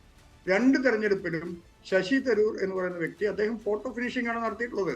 കാരണം തിരുവനന്തപുരത്തെ സാഹചര്യങ്ങൾ വളരെ വ്യത്യസ്തമാണ്. നിങ്ങൾ അവിടുത്തെ നഗരസഭയിലേക്ക് എടുക്കൂ. നഗരസഭയിലെ പ്രതിപക്ഷമാണ് BJP. അപ്പൊ അവിടെ BJP ഇന്ന് വളർന്നതല്ല, അവിടെ BJP വളർന്നുകൊണ്ടിരിക്കുകയാണ്. അതിന്റെ കാരണം എന്താണ്? അവിടുത്തെ ഇടതുപക്ഷത്തിന്റെ ആളുകളെല്ലാം തന്നെ, ഭൂരിഭാഗം ആളുകളും എല്ലാം തന്നെ ഓരോ നഗരസഭ കോൺസ്റ്റിറ്റ്യുവൻസി എടുക്കുകയാണെങ്കിലും നമുക്ക് മനസ്സിലാക്കാൻ പറ്റും അവിടുത്തെ ഓരോ ഇടതുപക്ഷത്തിന്റെ ആളുകളും, ഞാൻ പറയാം കോൺഗ്രസ് ഇല്ലാന്ന് ഞാൻ പറയുന്നില്ല, ഞാൻ ഇടതുപക്ഷത്തെ കുറിച്ച് പറയുമ്പോൾ ഇടതുപക്ഷത്തെ കുറിച്ച് പറഞ്ഞല്ലോ. അപ്പൊ കൂടുതൽ ആളുകളും ചാലയിൽ നിന്ന് തന്നെ കുന്നുകുഴിയിലും ചാലയിലും പേരൂർക്കടയിലും നിങ്ങൾക്കറിയാവുന്ന പോലെ തന്നെ എല്ലായിടത്തും ഇടതുപക്ഷത്തിന്റെ ആളുകൾ BJPയിലേക്ക് മാറുകയും അവിടെയെല്ലാം വിജയിക്കുകയും ചെയ്തിട്ടുള്ള ഒരു അവസരമുണ്ട്. ഇന്ന് നഗരസഭയിൽ ഏറ്റവും കൂടുതൽ ആളുകൾ ഇടതുപക്ഷം കഴിഞ്ഞാൽ BJPയാണ്. അപ്പൊ അവിടെ വട്ടിയൂർക്കാവിൽ K മുരളീധരൻ മത്സരിക്കുന്ന സമയത്ത് പോലും 2ാം സ്ഥാനത്ത് വന്നത് കുമ്മനം രാജശേഖരനാണ്. നിങ്ങളത് മനസ്സിലാക്കണം. അപ്പൊ തിരുവനന്തപുരത്തെ സംബന്ധിച്ച് തിരുവനന്തപുരത്ത് തീരദേശ മേഖലയിൽ എണ്ണുന്ന സമയത്ത് തന്നെ മാത്രമാണ് ശ്രീ ശശി തരൂർ ലീഡ് നേടുന്നതും വിജയിക്കുന്നതും. തിരുവനന്തപുരത്ത് ഒരു വിഷയമല്ല. ഞങ്ങളെ സംബന്ധിച്ച് അതിനിപ്പുറം ആറ്റിങ്ങിലാണ് ഇപ്പൊ കുറച്ചുകൂടി കൂടുതലായിട്ട് BJPയുടെ തരംഗം കണ്ടുകൊണ്ടിരിക്കുന്നത്. അത് ശ്രീ V മുരളീധരൻ അവിടെ വീടെടുത്ത് താമസിക്കുകയും അവിടെ ചിട്ടയായ പ്രവർത്തനം നടത്തുകയും അവിടെയുള്ള ഇടതുപക്ഷ വോട്ടുകളെ ക്യാൻവാസ് ചെയ്യുകയും ഞാൻ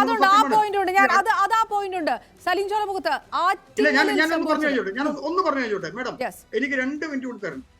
ഇത് മാറ്റുന്നതിന് മുമ്പ് നേരത്തെ എന്റെ സുഹൃത്ത് ഈ മറ്റേ ശ്രീ സലിം പറഞ്ഞു.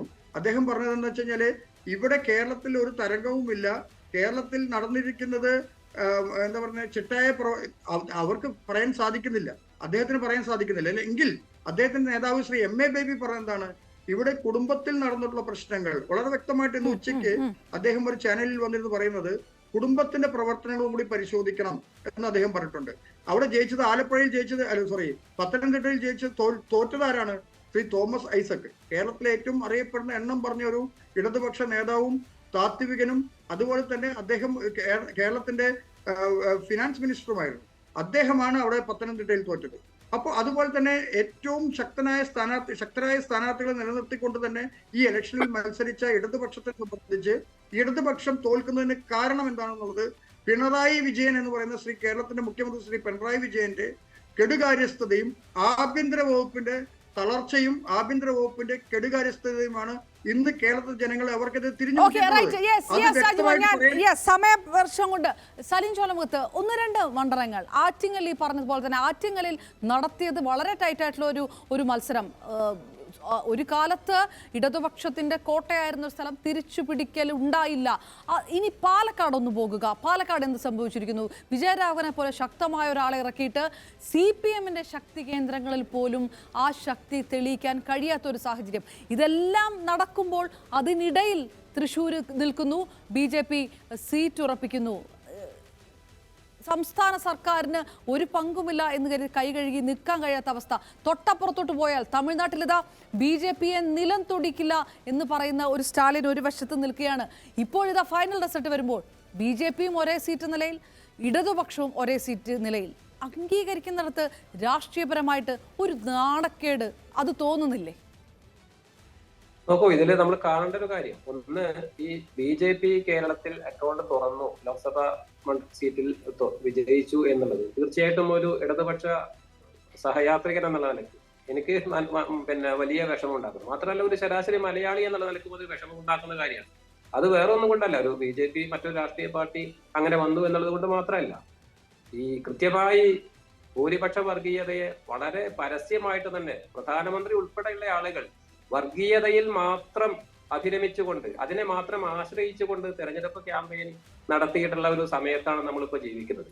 അപ്പൊ അങ്ങനെയുള്ള ഒരു രാഷ്ട്രീയ പ്രസ്ഥാനം, അങ്ങനെ പാരമ്പര്യമുള്ള, അങ്ങനെ ഒരു ആളുകളെ ഭിന്നിപ്പിക്കുന്ന പശ്ചാത്തലമുള്ള ഒരു രാഷ്ട്രീയ പ്രസ്ഥാനത്തിന്റെ പ്രതിനിധി, അദ്ദേഹം എത്ര മര്യാദക്കാരനാണെന്ന് നിങ്ങളൊക്കെ പറഞ്ഞാലും അദ്ദേഹം കേരളത്തിൽ നിന്ന് ജനപ്രതിയായിട്ട് ജയിച്ചു പോകുന്നത് ആ നിലയ്ക്ക് വിഷമമുണ്ടാക്കുന്നു എന്നുള്ളത് ഒരു വാസ്തവമാണ്. പക്ഷെ അതേസമയം തന്നെ ശ്രീ സജിമോൻ ആന്റണി ഇപ്പൊ നേരത്തെ പറഞ്ഞത് എന്താ, നമ്മൾ ഇതൊന്നും പരസ്പരം LDF-ഉം UDF-ഉം പരസ്പരം ആരോപിക്കുന്നതല്ലല്ലോ, നമ്മുടെ മുമ്പിൽ വസ്തുതകളില്ലേന്ന്. ഇപ്പോ ഇന്ന് നടന്ന തെരഞ്ഞെടുപ്പിൽ, അതുപോലെ 2019 നടന്ന തെരഞ്ഞെടുപ്പിലും ഈ തൃശ്ശൂർ മണ്ഡലത്തിൽ കിട്ടിയിട്ടുള്ള വോട്ടുകളുടെ കണക്ക് നമ്മുടെ മുമ്പിൽ വളരെ കൃത്യമായിട്ടുണ്ട്. ഒരു സംശയത്തിനും ഇടയില്ലാത്ത തരത്തിൽ. ഞാനിപ്പോ ഇവിടെ പറയാം, 2019 UDF-ന് കിട്ടിയത് 4,15,008 വോട്ടാ. ഇത്തവണ 5 കൊല്ലം കഴിഞ്ഞ് കിട്ടിയപ്പോഴോ 3,28,124 വോട്ടാ. അതേസമയം LDF-ന് കഴിഞ്ഞ തവണ കിട്ടിയത് 3,21,456 വോട്ടും ഇത്തവണ അതിനേക്കാൾ 16,000 വോട്ട് കൂടി 3,37,652.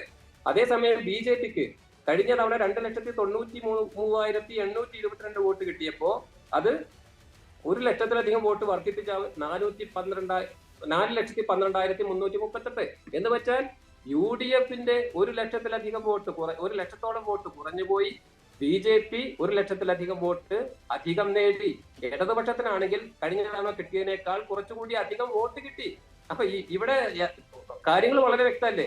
അതുപോലെ തന്നെയല്ലേ നമ്മൾ നേരത്തെ ഈ നിയമത്തിന്റെ കാര്യം പറഞ്ഞല്ലോ, O രാജഗോപാൽ ജയിച്ചത് 2011 UDF-ന് കിട്ടിയിരുന്ന വോട്ടും 2016 O രാജഗോപാലിന് കിട്ടിയ വോട്ടും അതുപോലെ തന്നെ 2021 ശിവൻകുട്ടി അവിടെ വിജയിച്ചപ്പോ UDF-ന് കിട്ടിയ വോട്ടും തമ്മിൽ താരതമ്യം ചെയ്താൽ മതി. കൃത്യമായി UDF-ന്റെ വോട്ടാണ് ചോർന്നു പോയത് എന്ന് ഈ 2 ഉദാഹരണങ്ങൾ വെച്ച് നമുക്ക് വളരെ കൃത്യമായിട്ട് പറയാൻ ഞാൻ ഇടപെടുന്നു. സലിം ചോലമുത്ത്, രമേശ് മാണിക്കോത്ത്, കിട്ടിയത് വ്യക്തി പ്രഭാവത്തിനുള്ള വോട്ട്, ചോർന്നത് UDF-ന്റെ കോൺഗ്രസിന്റെ വോട്ട്, അങ്ങനെ കിട്ടിയ ജയം തൃശ്ശൂരിൽ ആ തരത്തിലുള്ള ഇരിക്കുന്നു. മറുപടി കേട്ടിട്ട് ഞാൻ വരാം. എന്തായാലും രമേശും ഒരു മറുപടി പറയുമ്പോൾ സലീമിന് അതിന് ഉത്തരം പറയേണ്ടതായിട്ട് വരും. ഞാൻ സലീമിലേക്ക് വരാം. രമേശ്, അതിനൊരു മറുപടി. പറയുന്നതിന് മുന്നേ മേഡം സജിമോൻ ആന്റണി ഒരു കാര്യം പറഞ്ഞിരുന്നു, BJP ഇപ്പൊ സീറ്റ് കുറഞ്ഞതിനെ പറ്റി ഞാൻ വളരെ ലാഘവത്തോടെയല്ല ഞാൻ പറഞ്ഞത്. ഇന്ത്യയിൽ ഇന്ന് ഒരു മോദി വിരുദ്ധ തരംഗം ഇല്ല എന്നാണ് ഞാൻ പറഞ്ഞത്. അതേസമയം BJP-ക്ക് സീറ്റുകൾ നഷ്ടപ്പെട്ടിട്ടുണ്ട്. UP-യിൽ നഷ്ടപ്പെട്ടിട്ടുണ്ട്, മഹാരാഷ്ട്രയിൽ നഷ്ടപ്പെട്ടിട്ടുണ്ട്. അത് പാർട്ടി വിലയിരുത്തുന്നതാണ് ഞാൻ പറഞ്ഞത്. പിന്നെ നമ്മുടെ ശ്രീ അജ്മൽ കുര്യാക്കോസ് പറഞ്ഞ കാര്യത്തിലേക്ക് കൂടെ വരേണ്ടി വരും. അദ്ദേഹം പറഞ്ഞു ജയരാജനുമായിട്ട് പ്രകാശ് ജാവദേക്കർ സംസാരിച്ചു എന്നുള്ളത്. അങ്ങനെ പ്രകാശ് ജാവദേക്കറുമായിട്ട് സംസാരിച്ചു വോട്ട് മാറ്റിയിട്ടുണ്ടെങ്കിൽ സുനിൽ കുമാർ 2ാം സ്ഥാനത്ത് വരില്ല, സുനിൽ കുമാർ 3ാം സ്ഥാനത്ത് പോകും. ഇനി സലീം ജോൾ മുഖത്ത് പറഞ്ഞ വോട്ട് ഷെയറിന്റെ കാര്യം അങ്ങനെയാണെങ്കിൽ പന്ന്യൻ രവീന്ദ്രൻ എങ്ങനെ 3ാം സ്ഥാനത്ത് പോയത്? തിരുവനന്തപുരത്ത് പന്ന്യൻ രവീന്ദ്രൻ 2ാം സ്ഥാനത്ത് വരട്ടെ. അപ്പൊ ഇതൊന്നുമല്ല, ജനങ്ങൾ BJP അംഗീകരിക്കുകയാണ്. മറ്റൊരു കാര്യം, ഇവിടെ തൃശ്ശൂരിൽ ശ്രീ സുരേഷ് ഗോപിക്ക് ജനങ്ങളുടെ പിന്തുണയുണ്ട്. വർഷങ്ങളായിട്ട് അദ്ദേഹം പ്രവർത്തിക്കുകയാണ്. അദ്ദേഹം സിനിമാ നടനായതുകൊണ്ട് അങ്ങനെയാണെങ്കിൽ ഫസ്റ്റ് തന്നെ അദ്ദേഹം ജയിക്കണം, 2ാമത് ജയിക്കണം. ആദ്യം കിട്ടിയ വോട്ട് അദ്ദേഹത്തിന് കിട്ടിയില്ല, 2ാമത്. 3ാമത് അദ്ദേഹം വർഷങ്ങളായിട്ട് അവിടെ പ്രവർത്തിക്കുകയാണ്. അപ്പൊ ഭാരതീയ ജനതാ പാർട്ടിയുടെ ലേബിളിൽ പാർട്ടിയുടെ കാര്യങ്ങൾ പറഞ്ഞുകൊണ്ട് അദ്ദേഹം പ്രവർത്തിച്ചു, ജനങ്ങൾ വോട്ട് ചെയ്തു. ഇവർക്ക് രണ്ടുപേർക്കുള്ളിൽ കുഴപ്പമാണ്. ആരൊരാൾ ജയിച്ചു കഴിഞ്ഞാൽ അപ്പൊ ഇയാൾ പറയും അത് വേറെ ഇഷ്യൂ ആണ്, അയാൾ ഭയങ്കര സോഫ്റ്റ് ആണ്, മതേതരത്വരാണ്, ഭയങ്കര സ്നേഹമുള്ള ആളാണ്. പണ്ട് O രാജഗോപാൽ ജയിച്ചപ്പോൾ ഇതേ അഭിപ്രായം നേമത്തിൽ പറഞ്ഞപ്പോ പറയുന്നുണ്ട്. അത് വ്യക്തിപ്രഭാവമാണ്, പാർട്ടിയുടെ വോട്ടല്ല. അദ്ദേഹം പാർട്ടിയുടെ സംസ്ഥാന പ്രസിഡന്റ് ആയിരുന്ന ആളാണ്, RSSനൂട്ട് വന്ന ആളാണ് O രാജഗോപാൽ. O രാജഗോപാലിനെ അറിയാത്തവർ ഇങ്ങനെ പലതും പറയും. പക്ഷെ ഇതൊന്നും വ്യക്തിപ്രഭാവം തന്നെ, ഇത് അദ്ദേഹത്തിന്റെ പാർട്ടിക്കുള്ള വോട്ട് തന്നെയാണ്. വ്യക്തിപ്രഭാവത്തിന് വോട്ടുണ്ടാവും. അത് കൂടാതെ കരുണാകരന്റെ കോൺഗ്രസിന്റെ കുടുംബത്തിൽ നിന്ന് വന്ന ശ്രീ പത്മജിയുടെ സാന്നിധ്യം അതും സഹായിച്ചിട്ടുണ്ട്, ഇല്ലാന്ന് പറയാൻ പറ്റില്ല. പിന്നെ മുരളീധരൻ ഏത് ജില്ലാ നിയോജകമണ്ഡലത്തിൽ പോയാലും അവസാന നിമിഷം പോയാലും പ്രചാരകനായി ജയിച്ചു വരുന്ന വ്യക്തിയാണെന്നാണ് ഇവർ പറഞ്ഞത്. ഇപ്പൊ എന്താ പറഞ്ഞത്? ലാസ്റ്റ് നിമിഷം വന്നത്. അപ്പൊ കാരണമൊന്നും കണ്ടെത്തണ്ട, ജനങ്ങൾ തീരുമാനിച്ചിട്ടുണ്ട്. ഒരു ബാങ്ക് അക്കൗണ്ട് പോലും തുറക്കാൻ പറ്റില്ല എന്ന് പറഞ്ഞാലാണ് മുരളീധരൻ. ഇപ്പൊ ഞങ്ങൾ തുറന്നു, മുരളീധരൻ പോയിട്ട് ബാങ്ക് അക്കൗണ്ട് തുറന്നാൽ മതി. ഓക്കെ, അതുകൊണ്ട് കേരളത്തിലെ ജനങ്ങൾ മാറ്റം ആഗ്രഹിക്കുന്നു, അവർ മാറുന്നുണ്ട്. ഇപ്പൊ ഞാനൊരു 32 ദിവസം നാട്ടിൽ വർക്ക് ചെയ്ത ആളാണ്. ഈ തെരഞ്ഞെടുപ്പിൽ ഞാൻ കണ്ടിട്ടുണ്ട്, കഴിഞ്ഞ തെരഞ്ഞെടുപ്പിൽ ഞാൻ പങ്കെടുത്തിട്ടുണ്ട്. അപ്പൊ കഴിഞ്ഞ തെരഞ്ഞെടുപ്പിൽ നിന്നും ഈ തെരഞ്ഞെടുപ്പുമായി ഞാൻ കമ്പയർ ചെയ്യുമ്പോൾ, ഒരു വ്യക്തി എന്ന നിലയിൽ ഞാൻ കമ്പയർ ചെയ്യുമ്പോൾ എനിക്ക് കാണാൻ പറ്റും ന്യൂനപക്ഷ സമുദായങ്ങൾ പോലും ഞങ്ങൾ നേർക്ക് അവരുടെ ആ ഒരു പെരുമാറ്റ രീതി അത് വളരെ നേരത്തെ പറഞ്ഞ് നിർത്തിയെടുത്ത് ന്യൂനപക്ഷങ്ങൾ ഇടതുപക്ഷം ഉറ്റുനോക്കിയത് തൃശ്ശൂരിൽ പറയുമ്പോൾ നിങ്ങൾ ഈ 2019 കണക്ക് കൊണ്ടാണ് ഇരിക്കുന്നത്. രാഹുൽ തരംഗമുണ്ടായ വലിയ UDF വേവ് ഉണ്ടായ 2019 വെച്ചിട്ടാണ് നിങ്ങൾ തൃശ്ശൂരും അടക്കം ഇപ്പോഴും പറഞ്ഞുകൊണ്ടിരിക്കുന്നത്. കരുവന്നൂർ അടക്കം ഏത് തരത്തിൽ വോട്ടുകളെ ബാധിച്ചു എന്നൊന്നും വിലയിരുത്തലൊന്നും ഇടതുപക്ഷത്തിന്റെ ഭാഗത്ത് ഉണ്ടാകുന്നതേയില്ല. ഇനി ന്യൂനപക്ഷങ്ങളുടെ ഭാഗമെടുത്താൽ ന്യൂനപക്ഷങ്ങൾ തൃശ്ശൂരിൽ എന്ത് സംഭവിച്ചു, ആർക്കൊപ്പം നിന്നു, ആർക്ക് ഗുണം ചെയ്തു എന്നുള്ള ഒരു കണക്കൊക്കെ ഇല്ലേ? അതൊക്കെ എടുക്കുന്നുണ്ടായിരിക്കുമോ ഇടതുപക്ഷം?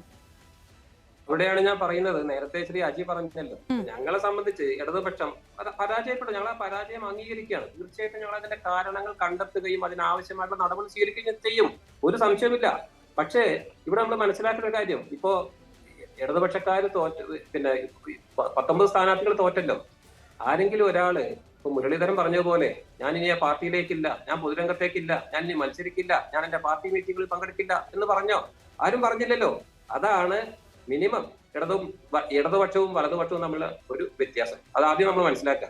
പിന്നെ ഇവിടെ ഞാനൊരു കാര്യം പറയാൻ വെച്ചത്, ഈ തൃശ്ശൂരിലെ വോട്ടിംഗ് പാറ്റേണും ഇത്തവണ ചാലക്കുടിയിൽ അത് നമ്മൾ വളരെ നിങ്ങൾ പിന്നെ വിലയിരുത്തേണ്ട ഒരു വിഷയമാണ്.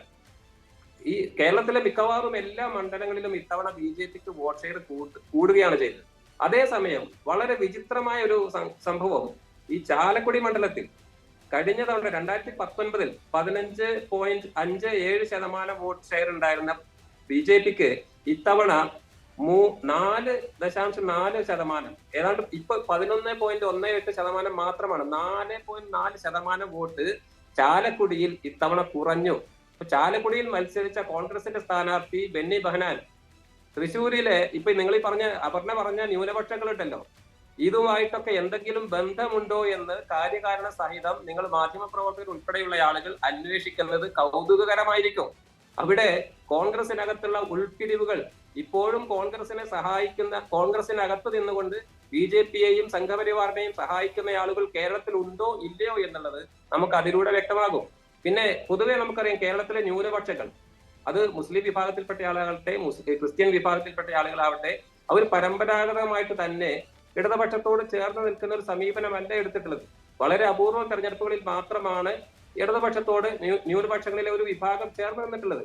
പക്ഷേ ഇടതുപക്ഷം, ഞാൻ ഇപ്പോഴും വളരെ വ്യക്തമായിട്ട് പറയുന്നു, ഈ കഴിഞ്ഞ കാലങ്ങളിലെല്ലാം ദേശീയ രാഷ്ട്രീയത്തിലോ സംസ്ഥാന രാഷ്ട്രീയത്തിലോ ഉയർന്നു വന്ന ന്യൂനപക്ഷ വിഷയങ്ങളിൽ ഇതിൽ ഈ ന്യൂനപക്ഷം ഇടതുപക്ഷത്തിന്റെ കൂടെ നിൽക്കുമോ ഇല്ലയോ എന്നുള്ളത് നോക്കിയിട്ടല്ല ഇടതുപക്ഷം നിലപാടെടുത്തിട്ടുള്ളത്. നിങ്ങൾ ആലോചിക്കണം, ഈ പറയുന്ന അപ്പൊ ന്യൂനപക്ഷം ഒന്നിച്ച് വോട്ട് ചെയ്ത UDFന്റെ സ്ഥാനാർത്ഥികൾ ആരെങ്കിലും ഒരാൾ ഈ കഴിഞ്ഞ 5 വർഷക്കാലം ദേശീയ തലത്തിൽ മതന്യൂനപക്ഷങ്ങൾക്കെതിരായിട്ട് സംഘപരിവാർ അതിഭീകരമായിട്ടുള്ള കടന്നാക്രമണം നടത്തിയപ്പോ ഒരക്ഷരം പോലും മിണ്ടാത്ത ആളുകളാണ്. പക്ഷെ എന്നിട്ടും നമ്മുടെ നാട്ടിലെ ആളുകൾ അവർക്ക് തന്നെ വോട്ട് ചെയ്തുവെങ്കിൽ ആരുടെ ഭാഗത്താണ് തകരാറ് എന്ന് ആരാണ് പരിശോധിക്കുന്നത്? ഇടതുപക്ഷമാണോ?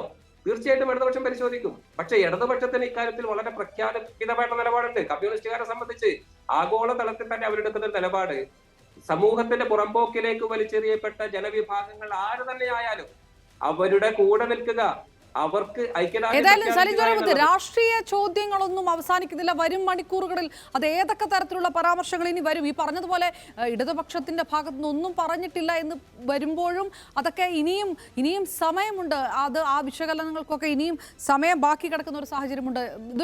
ഒരു ലോക മലയാളി സമൂഹത്തിന് കൂടി ഉൾപ്പെടുത്തിയുള്ള ഒരു ചർച്ചയായതുകൊണ്ട് മറ്റൊരു വിഷയത്തിൽ കൂടെ വളരെ പെട്ടെന്ന് കടന്നു പോകാൻ ശ്രീ ആസാജയൻ, ഇന്ത്യ സഖ്യം സർക്കാർ രൂപീകരണ സാധ്യത പൂർണ്ണമായി തള്ളിക്കളയാത്തൊരു സാഹചര്യം ഒരു വശത്ത് നിൽക്കുന്നുണ്ട്.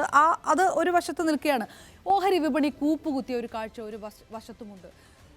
ഇൻ കേസ് അങ്ങനെ ഒരു ഇന്ത്യ സഖ്യ സർക്കാർ രൂപീകരണത്തിലുള്ള സാധ്യതയൊക്കെ ഒരു വശത്ത് നടക്കുന്നുണ്ടെങ്കിൽ, അല്ലെങ്കിൽ അത്തരം ചില ആശയങ്ങൾ ഉരുത്തിരിയുന്നുണ്ടെങ്കിൽ, പ്രവാസി സമൂഹത്തെ സംബന്ധിച്ചിടത്തോളം അത് ഏത് തരത്തിലായിരിക്കും സ്വീകരിക്കപ്പെടുക?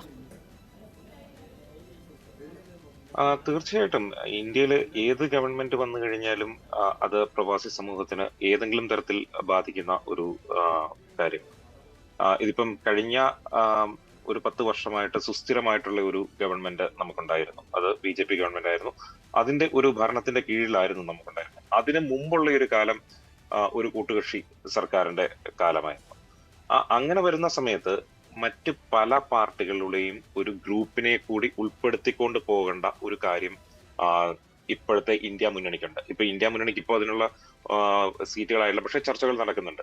ഇപ്പം JDUവിനെയും TDP ഒക്കെ ഒപ്പം കൂട്ടിയിട്ട് ഒരു സർക്കാർ ഉണ്ടാക്കാനുള്ള ഒരു സാഹചര്യമാണ് അവർ നോക്കുന്നത്. അതിനുള്ള ചർച്ചകൾ ഓൾറെഡി തുടങ്ങിക്കഴിഞ്ഞു. ഏത് രീതിയിലും ഒരു ഗവൺമെന്റ് ഉണ്ടാക്കാനുള്ള ശ്രമങ്ങളാണ് മുന്നോട്ട് പോകുന്നതെന്ന് കോൺഗ്രസിന്റെ സംഘടനാ സെക്രട്ടറി ആയിട്ടുള്ള KC വേണുഗോപാൽ ഓൾറെഡി വ്യക്തമാക്കിയിട്ടുണ്ട്. അപ്പം അങ്ങനെ ഒരു ഗവൺമെന്റ് വന്നു കഴിഞ്ഞാൽ പ്രവാസികൾക്ക് എന്ന് പറയുന്നത്, പ്രവാസികൾ എപ്പോഴും ഉറ്റുനോക്കുന്ന ഒരു സ്റ്റേബിൾ ആയിട്ടുള്ള ഗവൺമെന്റ് ഇന്ത്യ ഭരിക്കണം, അല്ലെങ്കിൽ അത്തരത്തിലുള്ള ഒരു ഗവൺമെന്റ് വേണം നമ്മുടെ രാജ്യത്ത് എന്നുള്ളതാണ്. അതിപ്പം കോൺഗ്രസിന്റെ നേതൃത്വത്തിലുള്ള സർക്കാരാണെങ്കിലും ശരി, BJPയുടെ നേതൃത്വത്തിലുള്ള സർക്കാരാണെങ്കിലും ശരി, അത്തരത്തിൽ ഒരു ഗവൺമെന്റ് വരുന്ന സമയത്ത് ഒരു പ്രവാസികളുടെ ആശങ്കകൾ എന്ന് പറയുന്നത്, പ്രവാസികൾക്ക് എപ്പോഴും പറയുന്നത് മറ്റുള്ള ഇപ്പം കാനഡ മാത്രമല്ല, അമേരിക്ക മാത്രമല്ല, മറ്റുള്ള രാജ്യങ്ങളുണ്ട്, ഗൾഫ് രാജ്യങ്ങളുണ്ട്, മറ്റേ ഇസ്രായേൽ പോലെയുള്ള രാജ്യങ്ങളുണ്ട്, അല്ലെങ്കിൽ അറബ് രാജ്യങ്ങളുണ്ട്. അപ്പൊ ഇവരും എല്ലാമായിട്ടുള്ള ഒരു ബന്ധം ഊട്ടിയുറപ്പിച്ച് കൊണ്ടുപോകാൻ പറ്റുന്ന തരത്തിലുള്ള ഒരു സർക്കാർ അധികാരത്തിലിരുന്നാൽ മാത്രമേ ഈ രാജ്യങ്ങളിലൊക്കെയുള്ള പ്രവാസികൾക്ക് എന്തെങ്കിലും പ്രശ്നങ്ങൾ ഉണ്ടായി കഴിഞ്ഞാൽ വരുള്ളൂ. ഇപ്പോൾ അമേരിക്കയെ മാത്രം സപ്പോർട്ട് ചെയ്യുന്ന ഒരു സർക്കാർ വന്നു കഴിഞ്ഞാൽ, ഇപ്പൊ ചൈനക്കെതിരായി നിൽക്കുന്ന ഒരു സർക്കാർ വന്നു കഴിഞ്ഞാൽ, അങ്ങനെയൊക്കെ വരുമ്പോൾ ഈ രാജ്യങ്ങളിലൊക്കെ നിൽക്കുന്ന ആളുകൾക്ക് ആശങ്കയുണ്ട്. പ്രവാസി എന്ന് പറയുന്നത് അമേരിക്കയിലോ ഗൾഫിലോ മാത്രം ചുരുങ്ങിക്കിടക്കുന്ന ആളുകളല്ല. കാനഡയിലുണ്ട്, ഇസ്രായേലിലുണ്ട്, യമനിലുണ്ട്, അങ്ങനെ പല പല രാജ്യങ്ങളിലെ പല പല സാഹചര്യങ്ങളാണ്. ഇത്തരത്തിൽ എല്ലാ രാജ്യങ്ങളുമായിട്ടും നയതന്ത്ര തലത്തിൽ നല്ല ബന്ധം പുലർത്താൻ കഴിയുന്ന സുസ്ഥിരമായ ഒരു സർക്കാർ വേണമെന്നുള്ള കാര്യത്തിൽ യാതൊരു സംശയവുമില്ല. അതിപ്പോ ഞാൻ മാത്രമല്ല, ഇവിടെ ഇരിക്കുന്ന എല്ലാ പ്രതിനിധികളും അതിനെ സപ്പോർട്ട് ചെയ്യുമെന്നാണ് എനിക്ക് തോന്നുന്നത്. കാരണം അത്തരത്തിൽ ഒരു സർക്കാർ ഉണ്ടായെങ്കിൽ മാത്രമേ ഈ പ്രവാസ ലോകത്ത് നിൽക്കുന്ന ആളുകൾക്ക് ഗുണം ചെയ്യുകയുള്ളൂ. ഇപ്പോൾ ഗൾഫിലെ നിയമങ്ങൾക്കനുസരിച്ച് അവിടുത്തെ കാര്യങ്ങൾ ഒരു പ്രശ്നം ഉണ്ടായി കഴിഞ്ഞാൽ ഡീൽ ചെയ്യാൻ പറ്റണം. ഇപ്പൊ അമേരിക്കയിൽ ഒരു പ്രശ്നം ഉണ്ടായി കഴിഞ്ഞാൽ അമേരിക്കയിൽ ഡിപ്ലോമാറ്റിക് ആയിട്ട് ഡീൽ ചെയ്യാൻ പറ്റുന്ന ഒരു സർക്കാർ ആയിരിക്കണം. കാനഡയിൽ ഒരു പ്രശ്നം ഉണ്ടായി കഴിഞ്ഞാൽ അതിനോട് ഡിപ്ലോമാറ്റിക് ആയിട്ട് ഡീൽ ചെയ്യാൻ പറ്റുന്ന ഒരു സർക്കാർ ആയിരിക്കണം. ഇത്തരത്തിൽ ഏത് രാജ്യത്താണോ ഒരു പ്രശ്നം ഉണ്ടാകുന്നത്, അത്തരത്തിൽ അവിടെയുള്ള ആളുകളെ നമ്മുടെ ഒരു പ്രശ്നം ഉണ്ടാകുകയാണെങ്കിൽ ആ രാജ്യത്ത് നിന്ന് നമ്മളുടെ സിറ്റിസൺസിന് എന്ത് പ്രശ്നമുണ്ടായാലും അവിടുന്ന് തിരിച്ച് നമ്മളുടെ രാജ്യത്ത് സുരക്ഷിതമായിട്ട് എത്തിക്കാം. അല്ലെങ്കിൽ അവിടെ ഒരു പ്രശ്നം ഉണ്ടാവുന്ന പ്രവാസിയായ ഇന്ത്യക്കാരനൊരു എന്ത് പ്രശ്നമുണ്ടായാലും അത് സാധിച്ചു കൊടുക്കുന്ന ഒരു തീർച്ചയായിട്ടും ശ്രീ അസജയൻ, ഞാൻ അവസാനിപ്പിക്കുമ്പോൾ ശ്രീ സജിമോൻ, ആ ഒരു വിഷയമുണ്ട്, ഒരു സ്റ്റേബിൾ ഗവൺമെന്റ് എന്നുള്ള ആ ഒരു നോഷൻ, ഓഹരി വിപണിയിൽ ഉണ്ടായിരിക്കുന്ന ഒരു തർക്കം, ഒരു തകർച്ചയൊക്കെ, ആ തരത്തിൽ പ്രവാസി സമൂഹം ഇതിന് മറ്റൊരു സഖ്യ സർക്കാരിലെ രൂപീകരണ സാധ്യതയൊക്കെ അത് അംഗീകരിക്കുന്ന ഒരു സ്ഥിതിയിലൊക്കെ തന്നെ ആയിരിക്കുമോ, ഇൻ കേസ് അങ്ങനെയാണ് ചർച്ചകൾ നടക്കുന്നതെങ്കിൽ? അപ്പോൾ തീർച്ചയായിട്ടും ഇനി വരാൻ പോകുന്ന 4 വർഷത്തേക്ക് പ്രവാസ ലോകം എപ്പോഴും ഉറ്റുനോക്കുന്നത് ആസാദ് പറഞ്ഞത് കണക്ക് തന്നെ സ്ഥിരതയുള്ള മതനിരപേക്ഷതയെ ഊന്നിൽ ഉള്ള ഒരു സർക്കാരിനെയാണ് എപ്പോഴും പ്രവാസി ലോകം ഉറ്റുനോക്കുന്നത്. മറ്റു സർക്കാരുകളും അതെ. സ്റ്റെബിലിറ്റി ഇല്ലെങ്കിൽ നമ്മളൊരു ബിസിനസ് ആണെങ്കിലും ഏത് പോളിസി ഉണ്ടാക്കിയാലും അത് നെഗോഷിയേറ്റ് ചെയ്യുമ്പോഴും അത് ഇംപ്ലിമെന്റ് ചെയ്യാനും അതിൻ്റെതായ പ്രായോഗിക ബുദ്ധിമുട്ടുകളുണ്ട്. എന്നാൽ വാട്ട് ഈസ് റിയാലിറ്റി എന്ന് പറയുന്നത്, കഴിഞ്ഞ 2 തവണ, പ്രത്യേകിച്ചും കഴിഞ്ഞ തവണ NDA ഗവൺമെന്റിന് ഒരു കേവല ഭൂരിപക്ഷം ഉണ്ടായിരുന്നു. BJPക്ക് തന്നെ അവരുടെ അണികളും കൂടെ ചേർത്ത് കഴിഞ്ഞപ്പോഴത്തേക്കും ഒരു സിഗ്നിഫിക്കന്റ് മെജോറിറ്റി ഉണ്ടായിരുന്നു. എന്നാൽ ഇനി വരാൻ പോകുന്നത് എന്ന് പറഞ്ഞാൽ ഒരു ട്രയോ, മോഡിയും നായിഡുവും നിതീഷ്, ഈ ഒരു ത്രികോണ ലീഡ്, ഈ 3 ലീഡേഴ്സിന്റെ ഒരു ഇൻപുട്ടിനെ അവരുടെ ബന്ധം അനുസരിച്ചായിരിക്കും. പ്രത്യേകിച്ചും പറയുകയാണെങ്കിൽ മോദിയുടെ മുന്നിൽ വളരെ എന്താ പറയുക, കണ്ണിങ് ആയിട്ടുള്ള 2 ലീഡേഴ്സാണ് ഉള്ളത്, നിതീഷും നായിഡുവും. അവർക്ക് അവരുടേതായ ലോക്കലായിട്ടുള്ള ഇഷ്യൂസ് ഉണ്ട്, ആന്ധ്രയുടേതായ ലോക്കൽ പ്രശ്നങ്ങളുണ്ട്. അതുപോലെ തന്നെ നിതീഷ് ഒരു കണ്ണിങ് പൊളിറ്റീഷ്യൻ ആയിട്ടാണ് അറിയപ്പെടുന്നത്. അപ്പോൾ അദ്ദേഹത്തിന് ബീഹാറിൻ്റെതായ ചില വാശികളും കാര്യങ്ങളും കാണും. ആ ഇൻഫ്ലുവൻസ് മോദി ഗവൺമെന്റിന്റെ മേളിൽ ഉണ്ടാവും എന്നുള്ള കാര്യത്തിൽ ഒരു സംശയവുമില്ല. എന്ന് പറഞ്ഞുകൊണ്ട് തന്നെ ഇന്ത്യ മുന്നണി എന്ന് പറയുമ്പം കോൺഗ്രസിന് 100 അടുത്തുള്ള സീറ്റുകൾ മാത്രമേ ഉള്ളൂ. അപ്പൊ അത് കേവല ഭൂരിപക്ഷത്തിന് ബഹുദൂരം മുന്നിലാണ്. അപ്പൊ അവരും ചെറുതും വലുതുമായ ഒട്ടനവധി ചെറിയ സഖ്യകക്ഷികളെ ആശ്രയിച്ചായിരിക്കും കഴിയുന്നത്. എന്നാൽ അതിൽ പവർ പൊളിറ്റിക്സ് കളിക്കുന്ന പവാറും, രാഹുൽ ഗാന്ധിയുടെ ഒപ്പമുള്ള പവാറും, തമിഴ്നാട്ടിലെ സ്റ്റാലിനും, പിന്നെ ഉള്ളത് കോൺഗ്രസ്സുകാരി, ഒരു കാലത്ത് കോൺഗ്രസ്സുകാരി ആയിരുന്ന മമതയും ബംഗാളിലേക്ക് പോകുമ്പോൾ, അതുപോലെ തന്നെ അഖിലേഷ് യാദവും, ഇവരും മുമ്പ് പറഞ്ഞ പോണക്ക് നായിഡുവും നിതീഷും ഒക്കെ എങ്ങനെ കണ്ണിങ് ആണ് അതുപോലൊക്കെ തന്നെ കണ്ണിങ്ങുമാണ്.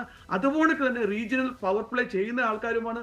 അവർക്കൊക്കെ അവരുടേതായ റീജിയണൽ റീസൺസ് ഉണ്ട് അവർ പറയുന്ന ആർഗ്യുമെന്റ് വിൻ ചെയ്യാനായിട്ട്. അപ്പം രാഹുൽ ഗാന്ധിക്ക് അല്ലെ കോൺഗ്രസിന് ഇതിനെ ലീഡ് ചെയ്യാനും അത്ര ഈസി അങ്ങനെയുള്ള ആ തരത്തിലുള്ള ഒരു ചർച്ചകളും പ്രവാസ സമൂഹത്തിനിടയിൽ നടക്കുന്നുണ്ട് എന്നുള്ള കാര്യമുണ്ട്. ഏതായാലും NDA നേടിയത് കഷ്ടിച്ചുള്ള ഒരു ജയമാണ്. ഇനിയുള്ള മണിക്കൂറുകൾ അത് സർക്കാർ രൂപീകരണവുമായി ബന്ധപ്പെട്ട ചർച്ചകൾ, വലിയ ട്വിസ്റ്റുകളും ടേണുകളും ഒക്കെ ഉണ്ടാകുമോ എന്ന് ഉറ്റുനോക്കുന്ന സമയം കൂടിയാണ് ഇനിയുള്ള 24 മണിക്കൂർ. അതിനിടയിൽ പ്രധാനമന്ത്രി നരേന്ദ്രമോദി പ്രഖ്യാപിച്ചിരിക്കുന്നു NDA തന്നെ 3ാം വട്ടവും സർക്കാർ രൂപീകരിക്കുന്നു. ഏത് തരത്തിലാണ് ഈ അപ്രതീക്ഷിത ജനവിധി, എക്സിറ്റ് പോളുകളെ മറികടന്നുള്ള ഈ ജനവിധി എങ്ങനെയാണ് പ്രവാസ മലയാളികൾ കണ്ടത്, പ്രവാസ ലോകം എങ്ങനെയാണ് കണ്ടത് എന്നുള്ള ചർച്ചയായിരുന്നു. വളരെയധികം നന്ദി സജിമോൻ ആന്റണി, ആസാദ് ജയൻ, അജിമോൻ കുര്യാക്കോസ്, സലീം ചോലമുത്ത്, ഒപ്പം രമേശ് മാണിക്കോത്ത് ഈ ചർച്ചയിൽ പങ്കെടുത്തതിന്. നമസ്കാരം.